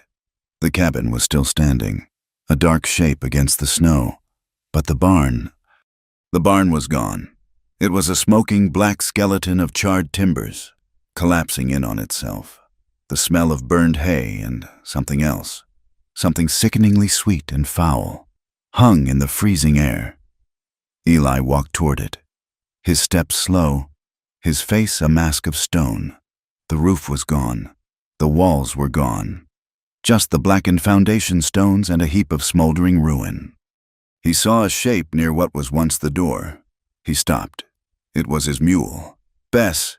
She had not been inside. They had dragged her out, shot her, and left her lying in the snow. Cora let out a small, strangled cry, her hand flying to her mouth. Eli's jaw worked. He had owned that mule for 10 years. She had helped him build this ranch. He turned from the barn and walked to the cabin. The front door was scarred with axe marks, but it had held. Nailed to the center of the door, just below the latch, was a piece of crude, torn paper. A single nail, driven deep into the wood, held it fast. 4 words were scrawled on it in charcoal. "Hand over the bitch." Eli stared at it. He did not move for a long time. Then, very slowly, he reached out and tore the paper from the nail. He crumpled it in his fist. "The well," he said, his voice a dead, flat rasp. He walked to the wellhead, his boots crunching in the silent, violated snow. He grabbed the rope and began to haul up the bucket. It was heavy. When the bucket breached the top, he stopped. Floating in the icy water was a dead rabbit, its fur matted, its belly swollen. The water underneath was cloudy with a whitish, oily film. Poisoned. They had burned his barn, killed his mule, poisoned his water, and left their calling card. They had declared war. Eli let the bucket drop, the splash echoing in the silent morning. He turned, not to Cora, but to the south, to the endless, snow-covered ridges where they were hiding. "Cora," he said, his voice quiet, "get your things from the rocks. Bring them to the cabin. We'll have to boil snow to drink, but we can't stay out there. We'll freeze before they even come back." "Eli, this is—" she began, her voice trembling. "This is my fault. This is all—" "Do as I say," he commanded, his voice cutting her off. He did not look at her. He was already walking toward the wood pile, axe in hand, his movements stiff, mechanical. He began to chop wood with a slow, terrible rhythm, each thud of the axe a hammer blow against the silence. He had to try. He had to know where he stood. He left Cora in the cabin, the door bolted, his spare rifle in her hands. He saddled his roan, the last living thing on this ranch besides himself, and rode east. His nearest neighbor, Samuel Anderson, lived 5 miles over the ridge. They were not friends, but they were neighbors. They had helped each other raise barns, had shared coffee when their paths crossed. Anderson was a hard man, but fair. Eli rode up to the Anderson ranch. It was untouched. The barn was standing. Smoke rose cleanly from the chimney. He dismounted, walking to the porch. The door opened before he could knock. Samuel Anderson stood there, his own rifle in his hand, his face grim. His wife, Martha, peered from behind him, her face pale with fear.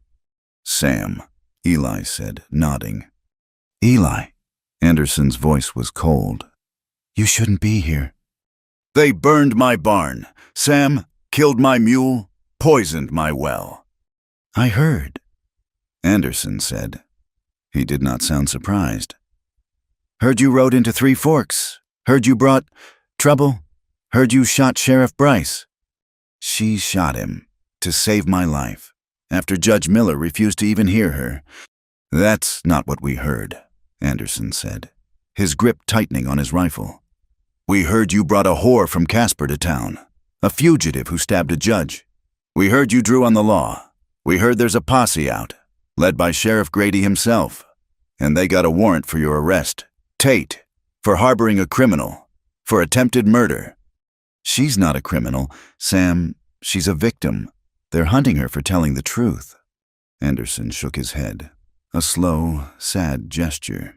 That ain't my concern. My concern is my wife, my land. The law is the law. Eli and that brand she wears, that's the mark of sin. I won't have it on my property. I won't have Grady's posse coming here, looking for you. You ride on. We can't help you. Sam, Eli pleaded, his voice cracking for the first time. I just need water, a side of bacon. They're trying to starve us out. You brought this on yourself, Martha Anderson cried from behind her husband. Bringing that filth here. You dishonor your wife's memory. Eli Tate, you dishonor this valley. Get gone before you bring them down on us. Two. Eli looked at their two faces, closed and hard with fear and judgment. He saw no help there. He saw no neighbor. He saw the town, the world, the law. He was alone. He turned without another word. He mounted his horse and rode away. When he returned to the cabin, it was dusk. He was empty-handed. Cora was waiting. The rifle pointed at the door until she heard his voice. She let him in, and he bolted the door behind him. The cabin was cold. The small fire in the stove barely enough to keep them from freezing. They said no, she stated. It was not a question. She saw the answer in his face, in the slump of his shoulders. They said no, he confirmed. He sat at the table, his head in his hands. The silence stretched. The weight of what he had done, what they had done, settled on him. He was an outcast. He had lost everything. Eli? Her voice was quiet, but it was not the voice of the broken girl he had found in the snow. It was steady. You have to take me in. He raised his head, his eyes dull. What? Take me to them, to Grady. Hand me over. Tell them you were forced. Tell them I threatened you. They'll let you go. They'll give you your life back. This is your home. You can rebuild the barn. You can clean the well, but not if you're dead. This is my fight, not yours. She was offering him an escape. She was offering him his life in exchange for hers. He stood up. He walked to her, not in anger, but with a slow, gathering intensity. He was a man who had been hollowed out by grief, a man who had been walking dead for 2 years, and in her words, in her sacrifice, he saw the spark he had been missing. It was not a spark of hope. It was a spark of pure, unadulterated rage. He grabbed her by the shoulders. His grip was hard, almost painful. Listen to me, he said, his voice a low, shaking growl. They took my wife, this valley, this land. It took her from me. And I let it. I hid. I let the grief eat me alive. I let them. I let this world win. He pulled her closer, his eyes burning into hers. They burned my barn. They killed my last animal. They poisoned my water. And now they think they can just take you. They think I'm so broken that I'll hand you over, just to save my own hide. He shook his head, a small, violent motion. No, I am done hiding. I am done running. I buried my wife in this valley. I'll bury every last one of them before I give you up. He meant it. Cora saw it in his eyes. This was not a promise of protection. It was a vow of war. He was not just saving her. He was saving himself. He was choosing to fight, to live, even if it killed him. His words broke the last dam inside her. The secret she had held back, the one that was too painful, the one that defined her more than any brand, spilled out. "They took my daughter." The words were so quiet, he barely heard them. "What?" She was weeping now. The silent, terrible tears she had cried in the barn. That's why I'm like this. Why I have the brand." She pulled away from him, sinking onto the cot. "I wasn't always this. I was 16. I had a baby, a little girl. Her father, he was just a boy. From a ranch. He left. I had nothing. I stole bread from a baker just to eat." She was rocking back and forth, holding herself. "They caught me, the law. They said I was an unfit mother, a thief, as punishment. They took her from me. They sold her, like a calf, to a family, going east. I don't even know where. I don't even know her name." She looked up at him, her face a ruin of grief. "And they sold me, to the magpie's nest. That was my punishment. They said I had a debt to pay to society. They branded me. I was 16. I've been there ever since. Until I ran." She took a shuddering breath. "When I saw that judge, with Lily was so young. She was just like I was. And I couldn't let it happen again. I couldn't let them take another one." Eli stood, poleaxed. He had seen her as a victim, as a survivor. He had not seen her as a mother. He had not understood the depth of her rage, the righteousness of it. She was not just fighting for her life. She was fighting for a stolen child, for a lost innocence, for every girl that man had ever ruined. He crossed the room. He did not speak. There were no words for this. He sat on the cot beside her. He pulled her head onto his shoulder and just held her. He held her as she wept for the daughter she would never know, and he held her for the wife he had already lost.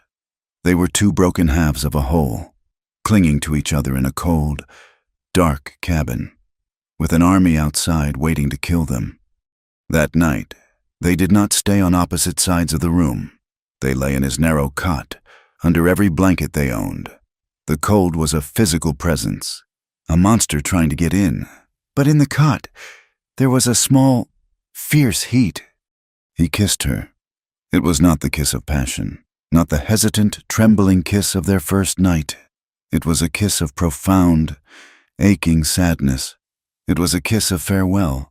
It was a kiss that said, "I see you, I know you. You are not alone." They made love. It was not to forget the pain. It was to defy it.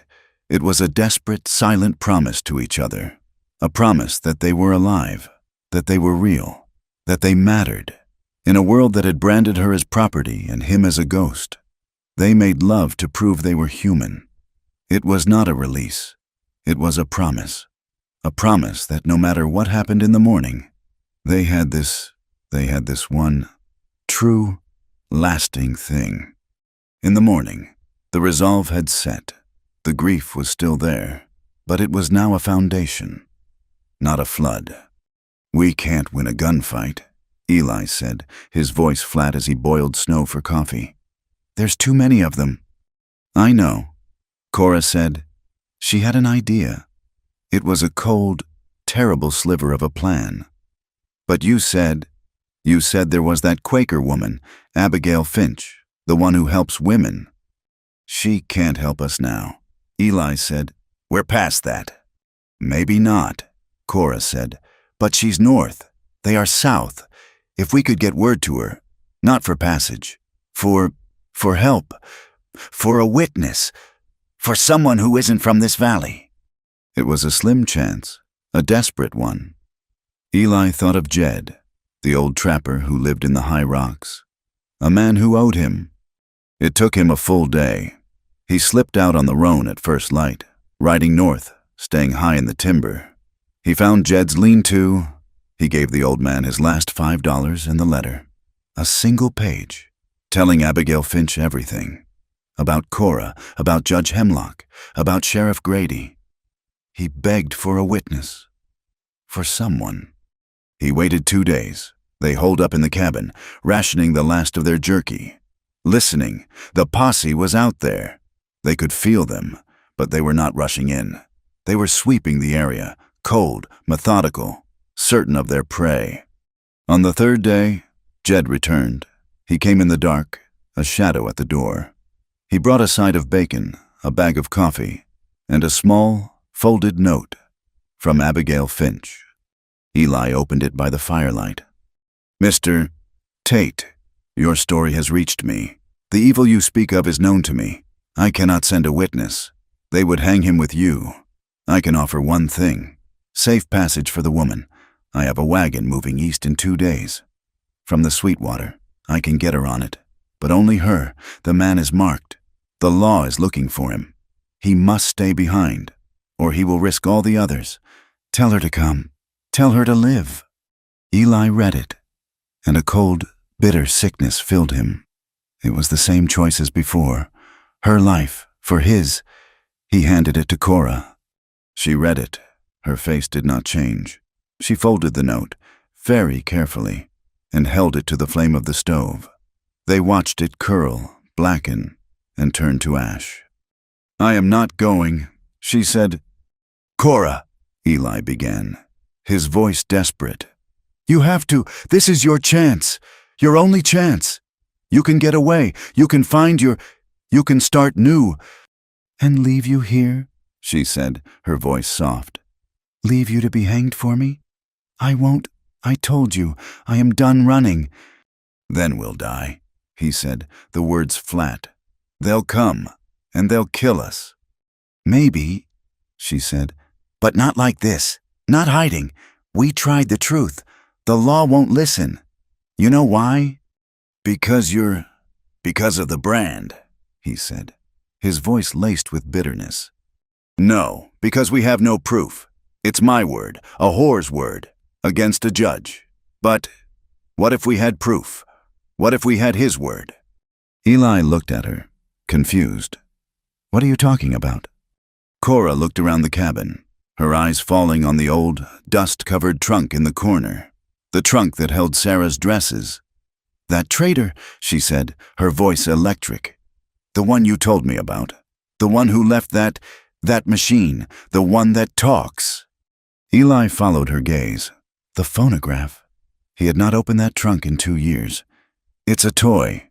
Cora, a parlor trick." "It records a man's voice, doesn't it?" she said, moving to the trunk, her hands fumbling with the latch. "That's what you said. It can record. And it can play back." She threw the lid open. There it was. Under a layer of faded linen, a brass horn, a small machine, and a box of 5 blank wax cylinders. A plan, cold and terrible and brilliant, formed in her eyes. "We can't bring the law to him," she said, looking up at Eli. "So we'll bring him to us. Sheriff Grady, the one who started it all?" "He's out there with 20 men," Eli said. "But he's a man," Cora said, her voice hardening. "He's an arrogant, cruel man. He thinks I'm a terrified girl. He thinks I'm property. We'll send him a message. Not from you. From me. I'm broken. I'm starving. I'll surrender. But not to the posse. Not to the men from Three Forks. Only to him. I'll trade. I'll trade myself. For my life. I'll tell him I'm alone. That you're gone. That you abandoned me. He'll come. He won't be able to resist."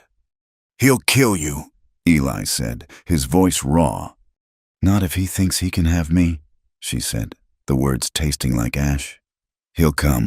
He'll come in here, and he'll gloat. He's a gloater. He'll want to tell me how he won, and she touched the cold wax cylinder. "We'll be listening." It was insane. It was a trap made of wire and wax, but it was all they had. They set it. Eli found Jed again, sent the message. They waited 1 more day. Then they saw the lone rider, coming from the south. He came at dusk, as the light was failing. Just one man, riding bold and steady, right up to the cabin. Sheriff Grady. "Get in the cellar," Cora whispered, her face pale but her eyes like burning coals. "Don't come out, no matter what you hear. Not until I've got it, not until he's said it." "Cora!" Eli grabbed her arm.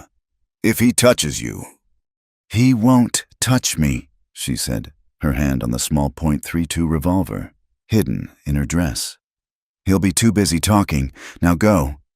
Eli slipped beneath the floorboards, into the cramped, dark root cellar. He left one board loose, just a crack. So he could see. He aimed his rifle at the door. Cora set the machine in the shadows. On the table, she engaged the needle, the cylinder spinning with a faint whir. She unbolted the door, and she waited. The door kicked open. Sheriff Grady filled the doorway, a big, broad-shouldered man in a heavy buffalo coat. He was smiling, a cruel, satisfied twist of his lips. He was drunk. The smell of whiskey filled the small room. "Well, well," he boomed, stepping inside, his spurs ringing on the floor. "Look at the little lost bird. Cold, are we? Hungry." Cora cringed, pulling her shawl around her, making herself small. "Sheriff Grady, thank God, I'm so scared. That man, Tate, he left me. He ran. He took his horse and he ran." "Did he now?" Grady laughed, a short, barking sound. He walked to the stove, warming his hands. He did not seem to notice the machine in the shadows. "Can't say I blame him. Harboring you. A man be a fool. So, you're ready to come back. Are you? Ready to be a good girl again?" Cora nodded, her eyes downcast. "Please," she whispered. "Please don't let them hang me. I'll do anything. Just take me back to Casper. Not to the jail. I'll make it right. I'll work for you. For free." Grady's smile widened. He was enjoying this. He unbuttoned his coat. "Oh, you'll work, girl. Don't you worry about that. You thought you could get away? After what you did? Stabbing a respected judge?" He advanced on her, and Cora backed away until her back hit the cabin wall. He hurt Lily," she whimpered. "He paid for Lily," Grady roared. "He paid good money, and you cost me a fortune. You embarrassed me." "You sold them," Cora whispered, the tears streaming down her face. "You sold Lily. You sold us." He laughed. He was close now, his whiskey breath hot on her face. "Sold 'em? Course I sold 'em. It's a fine business. Selling whores. I've sold girls to officials across 3 counties. They pay good money to keep their vices quiet. And you were the best of the lot, till you got all righteous." He had said it all. Beneath the floor, Eli's hand was shaking. His finger was tight on the trigger. He watched Grady reach out, his hand grasping Cora's hair, yanking her head back. "But you ain't going back to Casper," Grady sneered, his face inches from hers. "You're done. I'm taking you to 3 Forks, and we're going to have a trial. And then we're going to have a hanging." "No!" Cora cried. "Yes," he said. "But first." His eyes roamed her body. "Maybe a little reward for all the trouble you've caused me." He lunged, grabbing her. The sheriff's hand, thick and rough, tangled in her hair, yanking her head back. His whiskey-soured breath washed over her face. "But first," he sneered, his eyes drunk and cruel, roaming her body. "Maybe a little reward for all the trouble you've caused me." He lunged, his other arm wrapping around her waist, pulling her from the wall, intending to drag her to the cot. Cora twisted, slamming her free hand back against the wall, but her fingers hit the phonograph. She heard a sharp scraping sound as the needle jumped, gouging the wax. "No!" she screamed, a sound of pure, undiluted rage. Before he could react, the floor exploded. It was not a man climbing stairs. It was an eruption. The heavy wooden trapdoor of the cellar flew open, striking the table, sending the phonograph crashing to the floor. Eli Tate rose from the darkness, a primal force, covered in dirt and cobwebs, his face a mask of black fury. The Winchester rifle was already at his shoulder, the barrel not 3 feet from Sheriff Grady's chest. "Get your hands off her!" The voice was not a human voice. It was a low, guttural growl, a sound from the earth, the sound of a bear protecting its den. Sheriff Grady froze. His body, coiled for an assault, went rigid. His hand was still locked in Cora's hair. His other arm was still around her waist. He could not process what was happening. His mind, slow with whiskey and arrogance, tried to catch up. "Tate!" he choked out, his face, which had been flushed with power, draining to a sickly, mottled gray. You were gone," she said. "I was here," Eli said, his voice shaking with the effort of not pulling the trigger. I heard it all." "Heard what?" Grady blustered, his eyes darting wildly from Eli's face to the rifle, to the open cellar. I'm arresting a fugitive. This is law." "The part about the fine business." Cora spat, her voice trembling but full of venom. She ripped her head from his grip, tearing her own hair, but freeing herself. "The part about selling girls? About officials in 3 counties? We heard it all." Grady's wild eyes finally landed on the floor, on the overturned phonograph, the brass horn askew, the wax cylinder lying beside it, miraculously unbroken. He understood. The trap, the recording, the ruin. He was a cornered animal. The arrogance, the whiskey, the power. It all vanished, replaced by a raw, desperate, animal cunning. He knew he was a dead man. The recording meant a federal noose. He made his move. It was the only one he had. "To hell with you both!" he screamed. He shoved Cora. He didn't just push her, he threw her bodily, using her as a shield, slamming her into Eli. The move was meant to unbalance Eli, to tangle him, to spoil his shot. And in that same fluid motion, Sheriff Grady's hand clawed for the heavy pistol at his hip. He was a lawman, and he was fast. His gun was clearing the holster as Cora stumbled. Eli tried to catch her, his rifle shifting, his aim broken.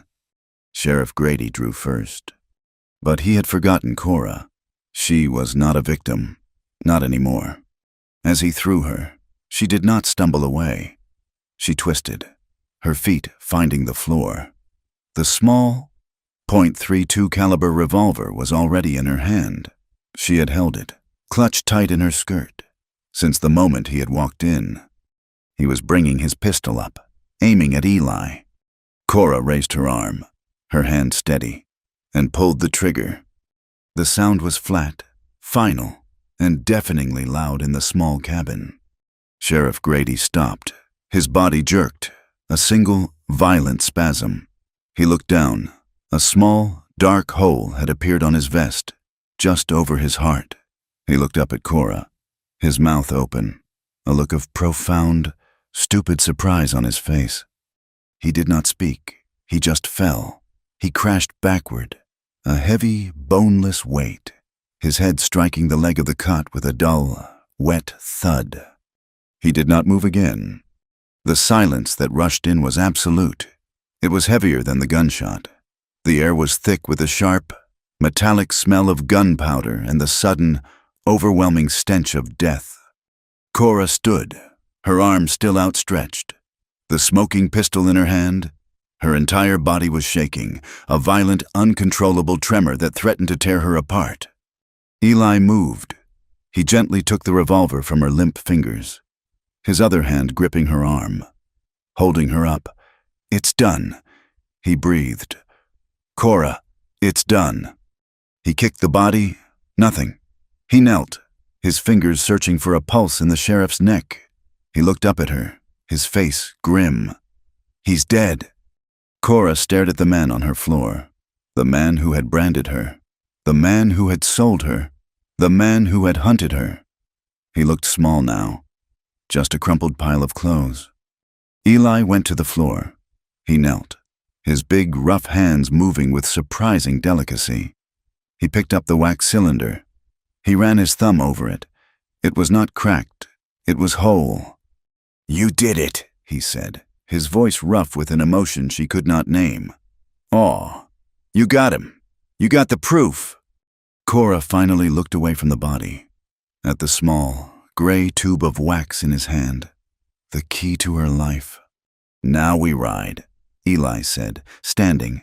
He was all purpose now. "We leave him. We leave all of it. We don't go to Three Forks. We ride to Cheyenne. We find a man bigger than this. We find a federal marshal." They did not pack. They did not wait. They left the dead man on the floor and the cabin open to the wind. Eli wrapped the phonograph and the precious cylinder in Sarah's blankets, securing it in his saddlebag as if it were a newborn babe. He boosted Cora onto the gray mare, swung onto his roan, and they rode. They rode southeast, into the wind, away from the Valley of Death. They rode for 4 days, pushing the horses, pushing themselves. They skirted towns, slept in the cold, and ate the last of Jed's bacon. They were fugitives, running from a murder. But for the first time in Cora's life, she did not feel hunted. She felt like the hunter. Cheyenne was not a town. It was a city. It roared with the sound of locomotives, hammers, and 1,000 voices. Brick buildings rose 3 stories high. Men in clean suits hurried along wooden sidewalks. Eli and Cora, gaunt, wind-burned, and covered in the trail dust of their escape, looked like phantoms from another, harder world. They found the office of the United States Marshal, a solid brick building near the Union Pacific Depot. The sign on the door read, Elias Thorne, U.S. Marshal. They walked in. A young clerk in a starched collar looked up, his nose wrinkling at their appearance. "State your business." "We're here to see Marshal Thorne," Eli said, his voice a low rumble. "The marshal is a busy man." The clerk sniffed. "You'll need to—" "We have evidence," Eli said, cutting him off. He was done with small men in small offices. He unslung his saddlebag and placed it on the counter. "We have the recorded confession of Sheriff Grady of Casper. We have him admitting to the abduction and sale of women to officials across 3 counties. And we have his body, which we left in my cabin, dead of a gunshot wound." The clerk's mouth fell open. He went, very quickly, into the back office. Marshal Elias Thorne was a surprise. He was not a big, swaggering man. He was older, in his late 50s, with a neatly trimmed gray beard and the quiet, tired eyes of a man who had seen too much. He did not look at Cora with pity or disgust. He just looked at her. "Sit," he said, gesturing to 2 chairs. He listened. He did not interrupt. They told him everything, from the magpie's nest to the auction, to the stabbing of Judge Hemlock. They told him about the chase, the burned barn, the poisoned well. They told him about the saloon in Three Forks, the fight, the posse, and they told him about the phonograph, the confession, and the shooting. When they were finished, the marshal's office was silent. "A phonograph," Thorne said, his voice skeptical. "Yes, sir," Eli said. He unpacked the machine and the cylinder. He set it on the marshal's wide oak desk. "You shot him," Thorne said, his gaze settling on Cora. "He drew on Mr. Tate," Cora said, her voice clear and steady. "He grabbed me. I shot him to save my own life, and his—" Thorne nodded. "Set it up." Eli cranked the handle. He placed the needle. The room filled with the sound of static, the hiss of wax, and then— Course I sold him. It's a fine business. Selling whores. I've sold girls to officials across 3 counties. They pay good money to keep their vices quiet." Marshal Thorne leaned forward, his eyes locked on the spinning cylinder. He listened to the entire thing, the gloating, the threats, the sound of Cora's whimper, the arrogance in Grady's voice. When it finished, he sat back, steepling his fingers. "Judge Hemlock," he said, almost to himself. "Sheriff Grady. I've had whispers out of that county for years, rumors of girls vanishing, rumors of—" Auctions. Never had anything solid, just whispers. He tapped the wax cylinder. This is a dead man's voice, and it is very, very solid. He looked at Cora, then at Eli. This will not be a simple thing. Men like Hemlock have powerful friends, but a federal investigation is a different beast. He stood. Mr. Tate, you will be detained on a charge of harboring a fugitive. Miss Cora, you will be detained as a material witness and on a charge of murder, pending an investigation into your claim of self-defense. They spent 3 weeks in the Cheyenne jail. It was not a dungeon. They were kept in clean, separate cells. They were fed. They were safe. Marshal Thorne's men moved with quiet efficiency. They rode to Three Forks. They spoke to Sheriff Bryce, who, faced with a U.S. Marshal, admitted he had seen Eli Tate acting in defense of the girl. They rode to Casper. They found Lily, the girl Cora had defended. Her face was scarred, and she was terrified. But when she was told that Sheriff Grady was dead, she broke down and told the truth about Judge Hemlock. The trial was short. It was held in a federal courtroom. The phonograph was played for a judge in a black robe. Lily testified. Marshal Thorne testified. The judge ruled. The shooting of Sheriff Grady was justifiable homicide. Cora was free. Eli was fined $100 for harboring a fugitive. Marshal Thorne paid the fine himself, calling it a finder's fee. A warrant was issued for the arrest of Judge Hemlock. The Magpie's Nest was raided and shuttered. The long, slow, grinding wheels of justice had begun to turn. They rode back to the valley in the first days of spring. The snow was in full retreat. The earth a muddy, promising brown. The air smelled of wet pine and new life. The cabin was just as they had left it, cold and silent. The dark stain was still on the floor. Eli took a bucket and a brush and scrubbed the floorboards until his knuckles were raw. Cora threw open the window, letting the clean, cold air sweep the last trace of death out of their home. The ranch was a wreck. The barn was a pile of charred timbers. The well was still foul, but they were not broken. One evening, just as the sun was bleeding purple into the peaks, Cora went to the trunk that held Sarah's things. She pulled out the one thing that was hers, the torn, filthy calico dress she had arrived in. She took it to the ruin of the barn. Eli followed, carrying a can of kerosene. She built a small pile of the rags. She stood before him, and with a steady hand, she unbuttoned the flannel shirt she wore. She pushed it off her left shoulder, bearing the ugly, twisted brand that had been her entire identity. "It's the last part," she said. Eli struck a match and lit a dry branch, holding it out. She took the burning branch. She did not set fire to the clothes. Not yet. She pressed the flaming end of the wood against her own skin, against the brand. She let out a long, hissing breath, the smell of searing flesh sharp in the twilight. Tears of pure, cleansing pain streamed down her face, but she did not cry out. She held the flame there, her jaw clenched, until the M was gone, replaced by a raw, red, clean burn, a scar of her own choosing. Only then did she drop the branch onto the pile of clothes. Eli poured the kerosene. The flames leapt up with a whoosh, a bright, hungry orange against the darkening sky. She watched until the last scrap of calico was ash. "They don't own me now," she whispered. Eli put his arm around her shoulders and held her. They rebuilt. It was slow. They had no money for a new barn, but Eli hauled the poisoned water from the well, bucket by bucket, until it ran clear and cold. He bought a new mule in Three Forks, a town that now looked at him with a mix of fear and respect. He bought 2 sheep, and they planted. It was late, but he had a small bag of winter wheat. They walked the south field together. Cora, with her apron full of seed, would drop the grain, and Eli would walk behind her, covering it with earth.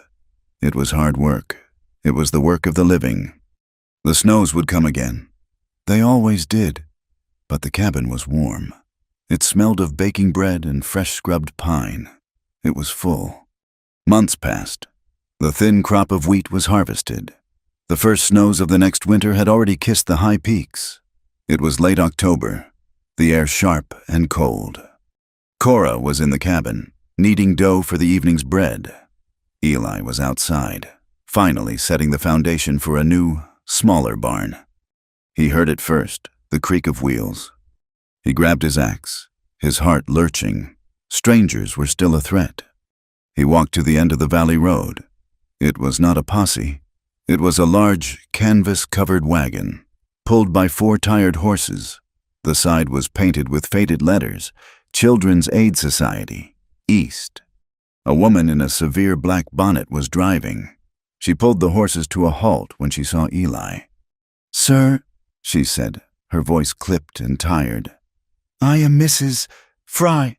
We are transporting orphans east. Our wagon has a cracked axle. I saw your smoke. I must beg shelter for the night, just for the children. We have our own food. We will be no burden." "Of course," Eli said instantly, his relief palpable. "The cabin is warm. Bring them in." Cora came to the door, wiping flour from her hands. Mrs. Fry went to the back of the wagon. "All right, children, out you come, and mind your manners." 6 of them. They were small, pale, and shivering, dressed in identical gray wool. They filed out of the wagon, their eyes huge, staring at Eli and the cabin as if it were a palace. "Oh, you poor things," Cora murmured, her heart breaking. "Get them inside. Get them by the fire." She and Eli ushered them in, sitting them on the hearth, wrapping them in blankets.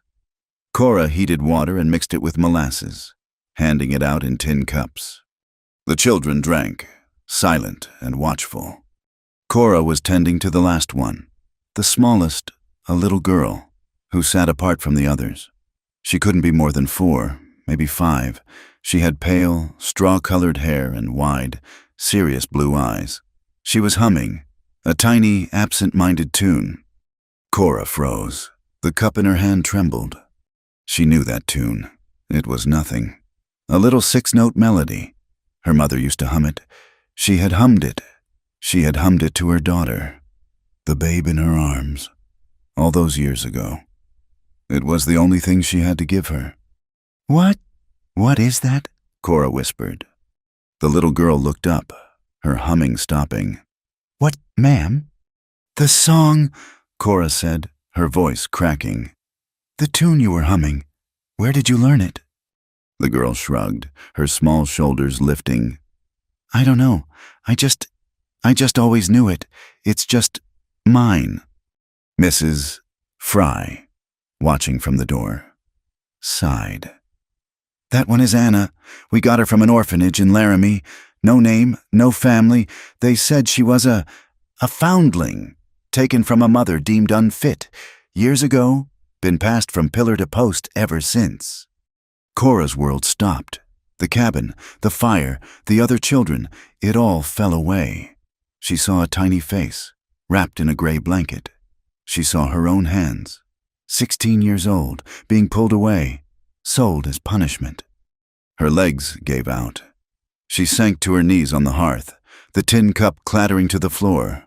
The little girl, Anna, flinched, her eyes wide with fear at the sudden movement. Cora was trembling, a violent, bone-deep shake. She couldn't breathe. She just stared at the child, the pale hair, the blue eyes, the song. She whispered, the word a raw, broken thing. "I found you." The little girl just stared, frightened by the woman who was weeping on the floor. Eli, who had been standing by the door, who had heard the song and seen his wife's face, understood. He walked over, his heavy boots silent on the floor. He stood behind Cora, his large, warm hands coming to rest on her shoulders. He did not speak. He just stood there, a solid, immovable anchor. Cora reached out a shaking hand, not to touch, but just toward the girl. I'm Cora," she choked out, the tears streaming down her face. "And I know that song too." The little girl watched her, her fear slowly giving way to a deep, profound curiosity. She looked at the woman on the floor, and then at the big, quiet man standing behind her, very, very slowly. She reached out her own small, chapped hand, and her fingers grazed Cora's tear-wet cheek. The fire crackled in the hearth. Outside, the wind howled, the first true blizzard of the season. The storm had come again, but inside the small cabin, the family sat together in the warmth. The long, dark winter of their lives was finally, truly, passing. Thank you for listening to It's Swelling Fast. We truly appreciate you spending your time with us here at From Wild West. We'd love to know where you're listening from. Please drop a comment and say hello. If you enjoyed this story, please consider subscribing to From Wild West so you don't miss the next one. And finally, share your thoughts in English. What did you think of Cora's journey? We read every comment. Thanks again.